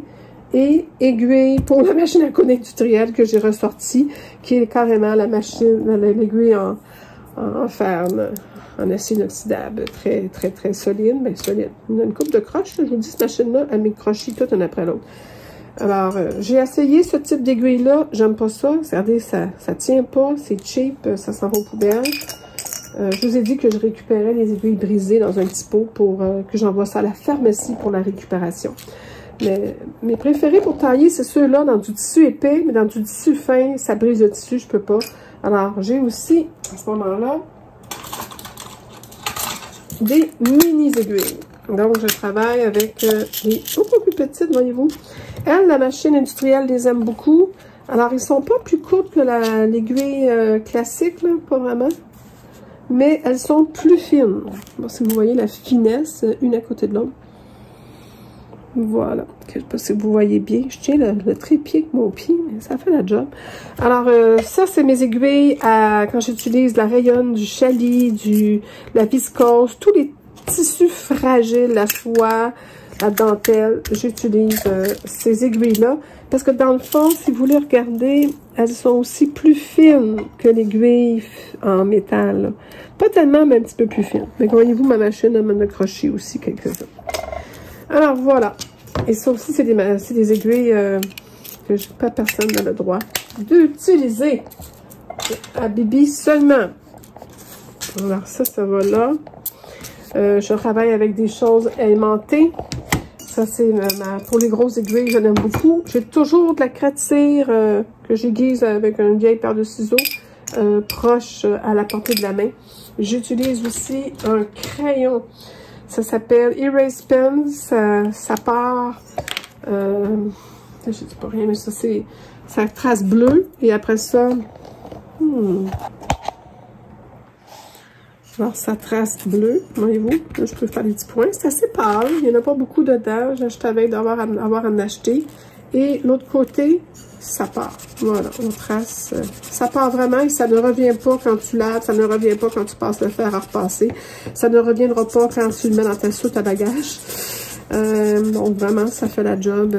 Il ne reste plus rien. Là, je fais ça vite, là, mais je peux vous prouver qu'une fois sec, il n'y a plus rien qui paraît. Donc, voilà qu'est-ce que j'utilise pour tracer.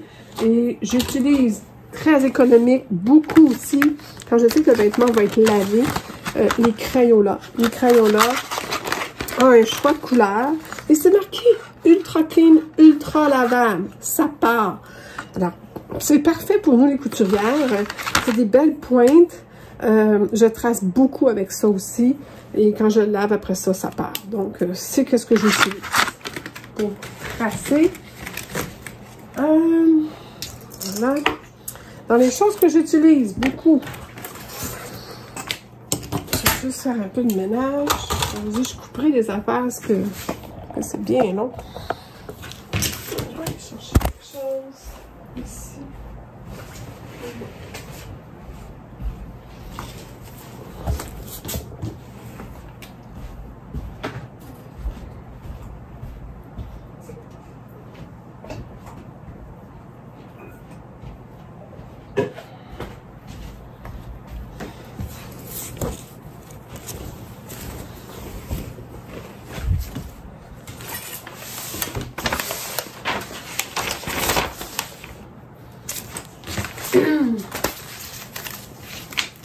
Bon, je pense que je vous avais déjà dit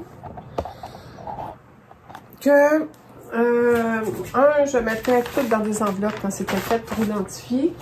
2, voici, j'ai décroché dans l'arrière de moi les patrons. Et par exemple, je voudrais tailler ça sur ce tissu-là. Et je donne un exemple, je vais prendre un petit morceau pour que ça soit plus facile. Ça c'est quoi ça? C'est Small Pocket Facing. Alors, patron de Word by Me. Par exemple, il me reste un petit coin ici. Je voudrais être certaine que je suis à l'équerre, que mon droit fil est parfait. Parce que c'est un des gros soucis qu'on a en couture quand on est vraiment très avancé en couture. On sait à quel point c'est... En même temps que je parle, je fais des affaires, ça m'aide pas. Je recommence. On va couper ça. Alors, on sait en couture Elles sont bonnes, les filles qui font ça, la couture.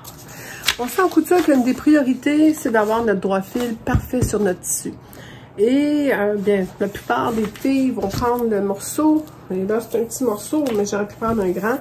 Et on va carrément de la du bas, on va les dire, ah ben là, ça c'est à 6 pouces, ou je vais y aller en centimètres pour mes amies françaises. On est à 15 cm. Alors, 15 cm, puis ouf, 15 cm. Puis ça reste toujours un petit peu à peu près, puis bon. Moi, j'ai, à l'école, on a attrapé des trucs, hein. Alors, et plus on a une longueur très longue, mieux c'est. Alors, je ne sais pas si vous voyez ici ma marge. Donc, je suis sur le bord du tissu. Et le bord du tissu, je vais vous montrer de près. Il y a du rouge. Voyez-vous, il y a une ligne rouge. La plupart du temps, il n'y en a pas, parce que c'est du lin qu'il y en a une. La plupart du temps, il va y avoir quand même une démarcation où on voit que c'est là que le tissu commence ou arrête. Le restant, c'est l'extra. C'est où qu'ils ont attaché, par exemple, le fil, si vous avez à le teindre ou à le traiter. Alors, où ce qu'il y a la ligne, en général, c'est la partie safe, la partie correcte du tissu.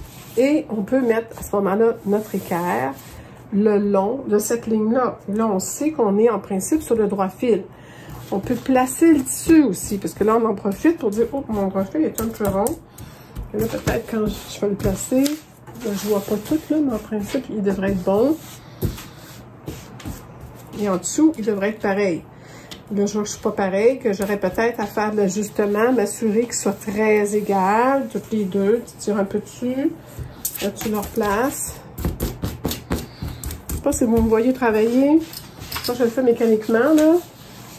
Quand je l'ai repassé, je n'ai pas vérifié ça. Je vais le repasser tantôt, puis je vais tout le placer. Alors, je n'aurai pas à refaire ça quand j'arrive à ma table de coupe. J'ai l'étiquette de là. Là, comme je vous disais, quand je veux mettre quelque chose qui est sur le droit fil, je me sers de mes équerres. C'est l'avantage d'un équerre.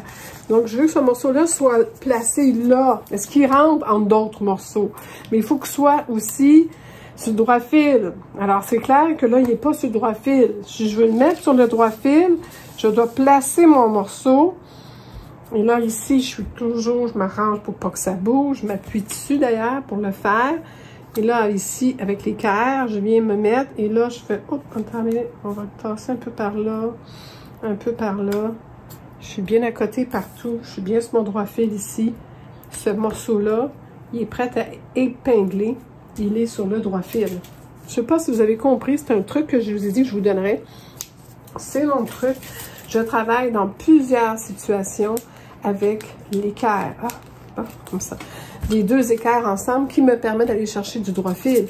Et pour toutes sortes de raisons, toutes sortes de façons. Je peux prendre le petit bout, je peux prendre le grand bout, je peux faire inversement aussi. Donc, je peux jouer. Mais c'est certain qu'en ayant deux équerres, si ça, c'est sur le droit fil, c'est sûr qu'elle, c'est à côté ici, bien droite, elle vient exactement chercher le droit fil. Je vais mettre ce côté-là, il y a une aiguille. Voilà. Est-ce que je suis à l'équerre parfait ici? En épinglant, des fois, on le bouge, hein? En plus, mais non, vraiment, c'est parfait. Voilà.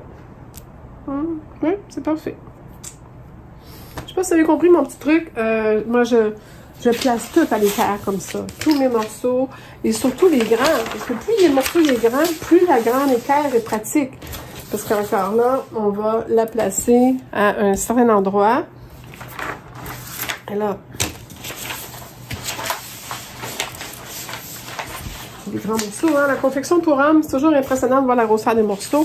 Si je veux être bien certaine que ça rentre, que je suis à l'équerre, on va enlever ça, ça va empêcher de... Voilà. Alors, bien certaine, encore là, je le mets pour que ce soit le plus proche possible, perdre le moins de tissu possible.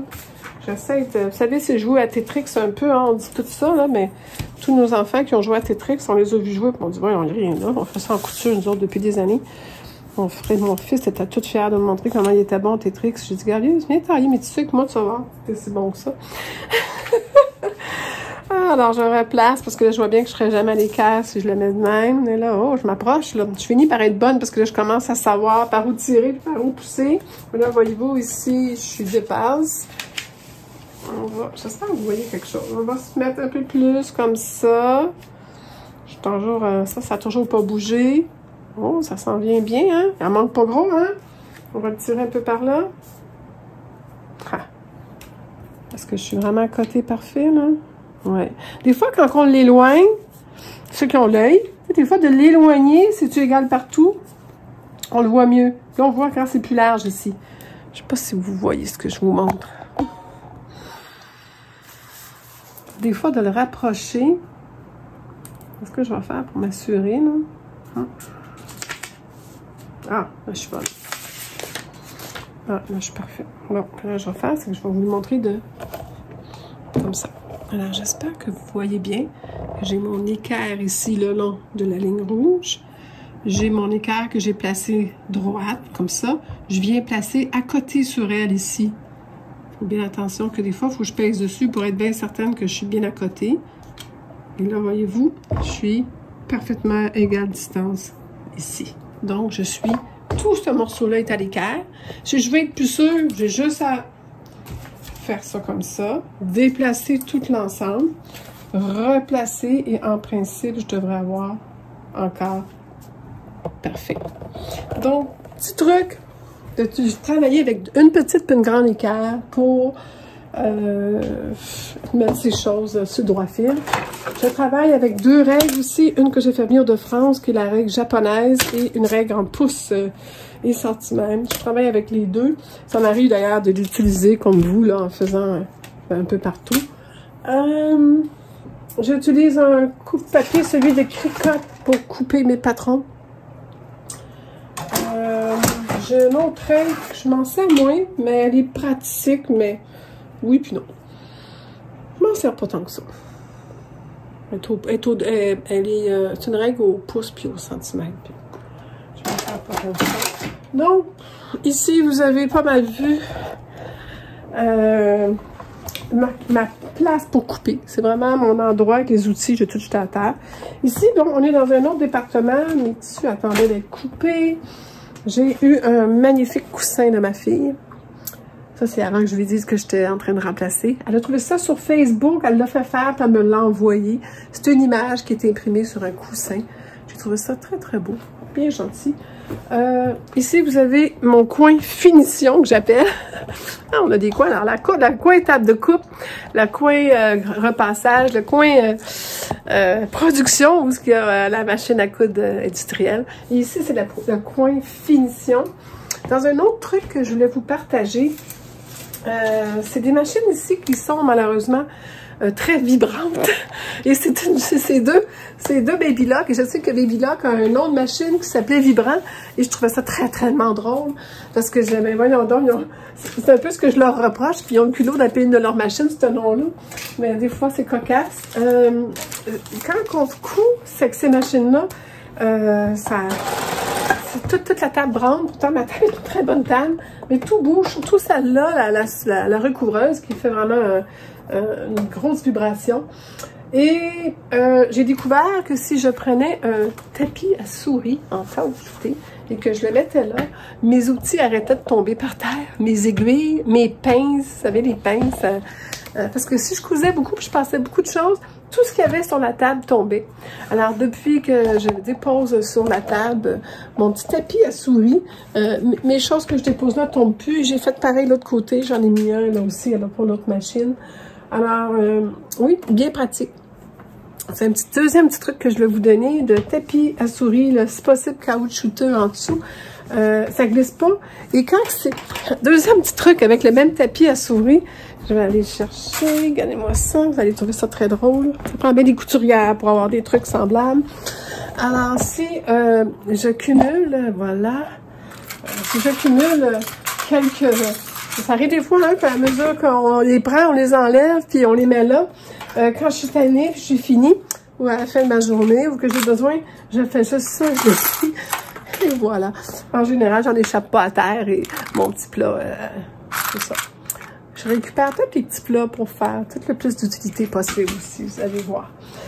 Donc, je travaille avec une Highlighten pour ma surjetteuse. Écoutez, j'ai tombé dans les produits Baby Lock avec cette machine-là. Je savais depuis des années que c'était des machines qui étaient vraiment, au début, très à l'avant-garde. Je crois qu'ils le sont encore, mais là, je ne sais pas s'ils travaillent à du nouveau développement, mais c'était vraiment une de leurs forces. C'est clair que le fait qu'elle s'enfile tout seul, c'est extraordinaire. Ça, c'est la première chose. Mais ce n'est pas ça le plus important. C'est une machine qui n'a aucun point pour ajuster, aucune roulette. Elle est entièrement automatique et s'ajuste à n'importe quel tissu. Il y a des démonstrations qui existent sur YouTube, que je ne sais pas pour vous en faire une, ça va durer 3 heures mon vidéo. Mais c'est une machine que vous mettez du tissu très fin, le point va être impeccable, vous mettez du gros jean, le point va être impeccable, vous mettez du coton ouaté, 3 épaisseurs, le point va être impeccable. La machine s'ajuste à mesure, à toutes les possibilités. Juste pour ça, juste pour ça. Je ne joue jamais des roulettes. Elle s'enfile tout seul, je la désenfile jamais. Lorsque je veux changer, je lève mon pied, je tire, je place mes choses pour qu'elle se barre dans l'enfilage automatique.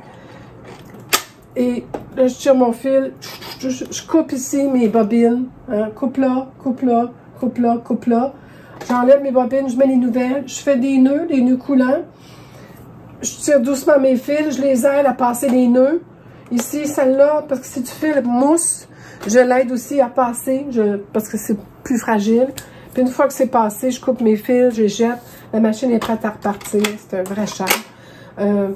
Je m'en sers aussi, je fais tout les fronces avec cette machine. Donc, j'utilise donc les fonctions. Lisez votre livre. J'ai à la portée de la main les instructions de ces deux machines-là. Alors, les fonctions rapides, je les utilise justement pour, lorsque je me souviens rapidement comment qu'on fait telle affaire. Alors, c'est comme ça que je fais mes fronces, je fais mes roulotés. Alors, cette machine ici fait mes fronces et mes roulotés. C'est ça, elle sert à tout. Elle surjette. Alors, je surjette tous les tissus que je veux laisser une valeur de couture, qui sont de solidité, et souvent, c'est 1,5 à 5/8 en centimètres, avec 1 cm à 1,5 cm. La valeur de couture dépendante de la confection que je fais, je surjette avant et j'assemble après. Ceux que je veux couper les valeurs de couture, je veux pas qu'ils soient apparents, mais je veux qu'ils soient le plus fines possible. Donc, tout ce qui est tricot, ou même certaines sortes de tissés, certaines sortes de vêtements, c'est plus le vêtement qui décide. Son utilité, sa capacité, sa force, le tissage, comment il est là, serré ou quoi. C'est ça qui décide de comment je vais coudre. Alors, quand je veux absolument avoir des petites marges de couture, je couds en même temps à la surjetteuse. Donc, je ne passe pas la machine avant et je m'en viens à la surjetteuse. C'est une 4 fils et il faut faire attention, il y a beaucoup de filles qui ont plein de croyances sur les réseaux sociaux. Je lis des fois dans les groupes des choses que des filles disent. Ben, voyons donc, ils n'ont pas lu leur livre d'instruction, là. Ça l'assemble des vêtements. La première aiguille est individuelle et fait la partie assemblage couture avec le bon point. Le fait qu'une autre aiguille, que la troisième aiguille vienne rouler autour, c'est un geste par en dessous, il n'affaiblit pas, au contraire, il se tient après la couture solide qu'elle fait, celle-ci. Donc, c'est faux de prétendre qu'on ne peut pas assembler un vêtement à la surjetteuse. D'ailleurs, on assemble tous les tricots à la surjetteuse. Alors, c'est une fausse croyance. Et pourquoi les gens se trompent? C'est parce qu'en industrie, ils ont d'autres sortes de machines. Et c'est vrai que la surjetteuse n'est pas faite pour assembler en industrie parce que le point du pied gauche, celui qui va faire la couture de soutien, de maintien, est en fin de compte créé avec les autres fils. Que s'il y a des autres fils cassent, lui ne tient plus. C'est qui n'est pas le cas dans nos surjetteuses domestiques. Je comprends pas pourquoi il n'y a pas du monde qui l'explique à du monde qui parle comme des grandes connaissances dans certains groupes Facebook de couture, et je suis comme, ben voyons donc.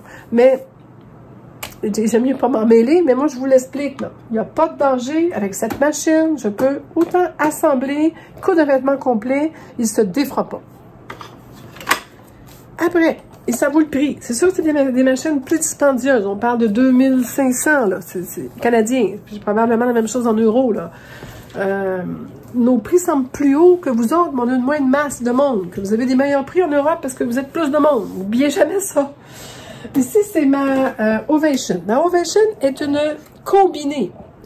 Attendez un instant, je vais vous m'approcher. Alors, c'est une combinée. Alors, elle a dans le verre, si on ouvre, la même chose qu'une surjeteuse parce qu'elle fait les deux. Je peux lever mon couteau et je peux placer les aiguilles, 2 aiguilles ici. Elle va surjeter. Mais c'est une recouvreuse, elle fait les deux. Quand je l'ai acheté pour la recouvreuse seulement. Elle, je l'ai acheté neuve, elle, je l'ai acheté usagée. C'est une fille qui faisait des vêtements pour enfants. Elle s'est vite rendue compte que c'était pas une machine industrielle et que ça allait pas vite et que ça lui prenait quelque chose de plus fort et peut-être moins fragile. C'est une très bonne machine pour qu'est-ce que je fais, puis c'est très fort pour qu'est-ce que je fais. C'est mieux que la brodure, puis j'avais une brodure avant. Ça passe à travers toutes les épaisseurs. Elle a les mêmes qualités que l'autre. Elle n'a pas besoin d'ajustement. Savez-vous, il n'y a pas de cadran pour ajuster. Ici, on a un seul cadran, là. C'est pour la pression. Ici, c'est une vis qu'il y a sur l'autre. Ici, c'est une vis qui ajuste la pression, mais on n'ajuste jamais. Très rarement, en tout cas. Ici, c'est pour celle-là, étant donné qu'elle fait 2 types de couture, la surjeteuse n'aurait pas besoin de pression, mais la recouvreuse, elle peut avoir besoin. Alors, c'est pour ça qu'il y a un petit piton pour la pression ici. Et je ne sais même pas quoi il sert celui-là. Donc, on l'utilise à peu près jamais. Honnêtement, moi, ils sont classés. Et bon, les deux font le wave, les deux font l'overlock, et celle-ci fait le coverlock. Moi, quand celle-là est montée pour faire de la surjeteuse, celle-là est montée pour faire du coverlock, et souvent, je fais en même temps. C'est pour ça que je voulais avoir 2 machines, c'est parce que je voulais avoir une recouvreuse. Sauf que je me suis dit, si jamais je quitte quelque part, puis je voudrais aller chez ma fille, je pourrais partir avec cette machine-là seulement, plein de tricots, faire des pyjamas à mes petits-enfants. J'ai ce qu'il faut pour l'assembler et le recouvrement après. Elle fait les deux. C'est juste ça l'idée. Alors voilà les machines que j'ai. Puis le restant, vite, un tour d'horizon. Alors vous avez encore d'autres coffrets. Donc, j'ai des dentelles de fantaisie, des souvenirs. Et ici, que je vais prendre la peine de vous montrer rapidement, ce sont les boutons. Les boutons, les élastiques, c'est tout dans des petites boîtes. Les snaps, les rubans, élastiques noirs, élastiques à sous-vêtements. Les rubans, les cordes, les velcro, les attaches, les glands. Les boutons à recouvrir, les rubans, les fils, les cordelettes, les dentelles. Les snaps, tout est là. Je travaille aussi, j'avais dit une dernière chose, mais je viens de voir, j'ai oublié de vous dire quelque chose d'important. J'ai, oh, ici ma cocotte, c'est lourd, c'est pas donné. Et c'est très lourd, je la prends quelques minutes. J'ai une presse à pression qui fait un travail incroyable. Mon conjoint s'amuse beaucoup avec, mais je suis capable de m'en servir aussi. J'ai les douilles différentes qui vont dessus, ce qui me permet, vous avez vu dernièrement, de poser beaucoup de snaps, et j'aime bien ça. Alors, j'espère que ça vous a donné une idée de ma salle de couture. Ça vous a fait comprendre mon atelier. Vous avez vu mes trésors. Je vous ai donné quelques trucs. Il y a encore des petites choses que je pourrais vous montrer, dont ma vue par la fenêtre du lac. D'après moi, mon héron sent bien, c'est l'heure. Alors, on est rendu en fin de journée. J'ai passé presque 2 heures avec vous, 1h45. Je vais couper, j'espère que ça va faire moins qu'1h45. Je vais essayer de couper ça, on va essayer de couper ça beaucoup. Peut-être je ferai 2 vidéos, je sais pas. Mais voilà, c'était la petite chose que je voulais faire pour vous. Vous me l'avez demandé. J'ai beaucoup de stock, ça fait des années que je couds, ça fait des années que je sais ce que je veux, ce que j'aime, quels sont les outils que j'ai besoin. J'ai aussi maintenant je ne cache pas la capacité financière. J'ai travaillé très fort. Et c'est ma gâterie, tu sais, vous savez, il y en a qui font du ski, ben, j'en fais plus parce que je peux plus, mais il y en a qui jouent au golf, j'ai des amis qui font toutes sortes du vélo. Moi, c'est la couture. Et c'est ma passion, c'est mon rêve, c'est ma vie. Je m'ennuie jamais, je suis toujours heureuse ici. Et je pense qu'avec au fil du temps, j'ai ramassé tout ça. C'est pas arrivé du jour au lendemain. J'ai pas acheté tout ça. Mais à Noël ou mes enfants, je leur disais, j'aimerais ça avoir une surjeteuse. La machine à coudre, la première, c'est mon père qui me l'a offert. Quand il a entendu parler, je l'ai peut-être recommencé à coudre. Il était tellement content. Après ça, il y a eu la famille s'est réunie pour un cadeau de Noël à la place de m'offrir quelque chose que je ne servirai jamais. Ils ont mis chacun un petit montant d'argent, puis ils m'ont offert la surjeteuse. Puis il en manquait, parce qu'il y avait un budget moins, je pense que c'était 1 000 $. Moi, j'ai mis la différence, puis j'ai eu la machine à sourreteuse que je voulais. Donc, vraiment, au fil du temps, j'ai un conjoint compréhensif qui aime beaucoup, qui me supporte là-dedans. Puis je le supporte dans ses sports, son ski, puis son golf, puis tout ça. Que je pense que c'est ça l'important, c'est que ça nous prend quelque chose. C'est ma sanité mentale, c'est ma capacité à moi de rester zen avec le métier très stressant que je fais. Alors, bien voilà. J'espère que vous avez apprécié un des quelques petits trucs, mes petits secrets de couture, mes équipements et tout. Je regarde partout, j'ai l'impression peut-être que je vais dire « Ah, j'ai oublié de leur montrer ça ». Ben, ce sera peut-être dans les prochaines vidéos.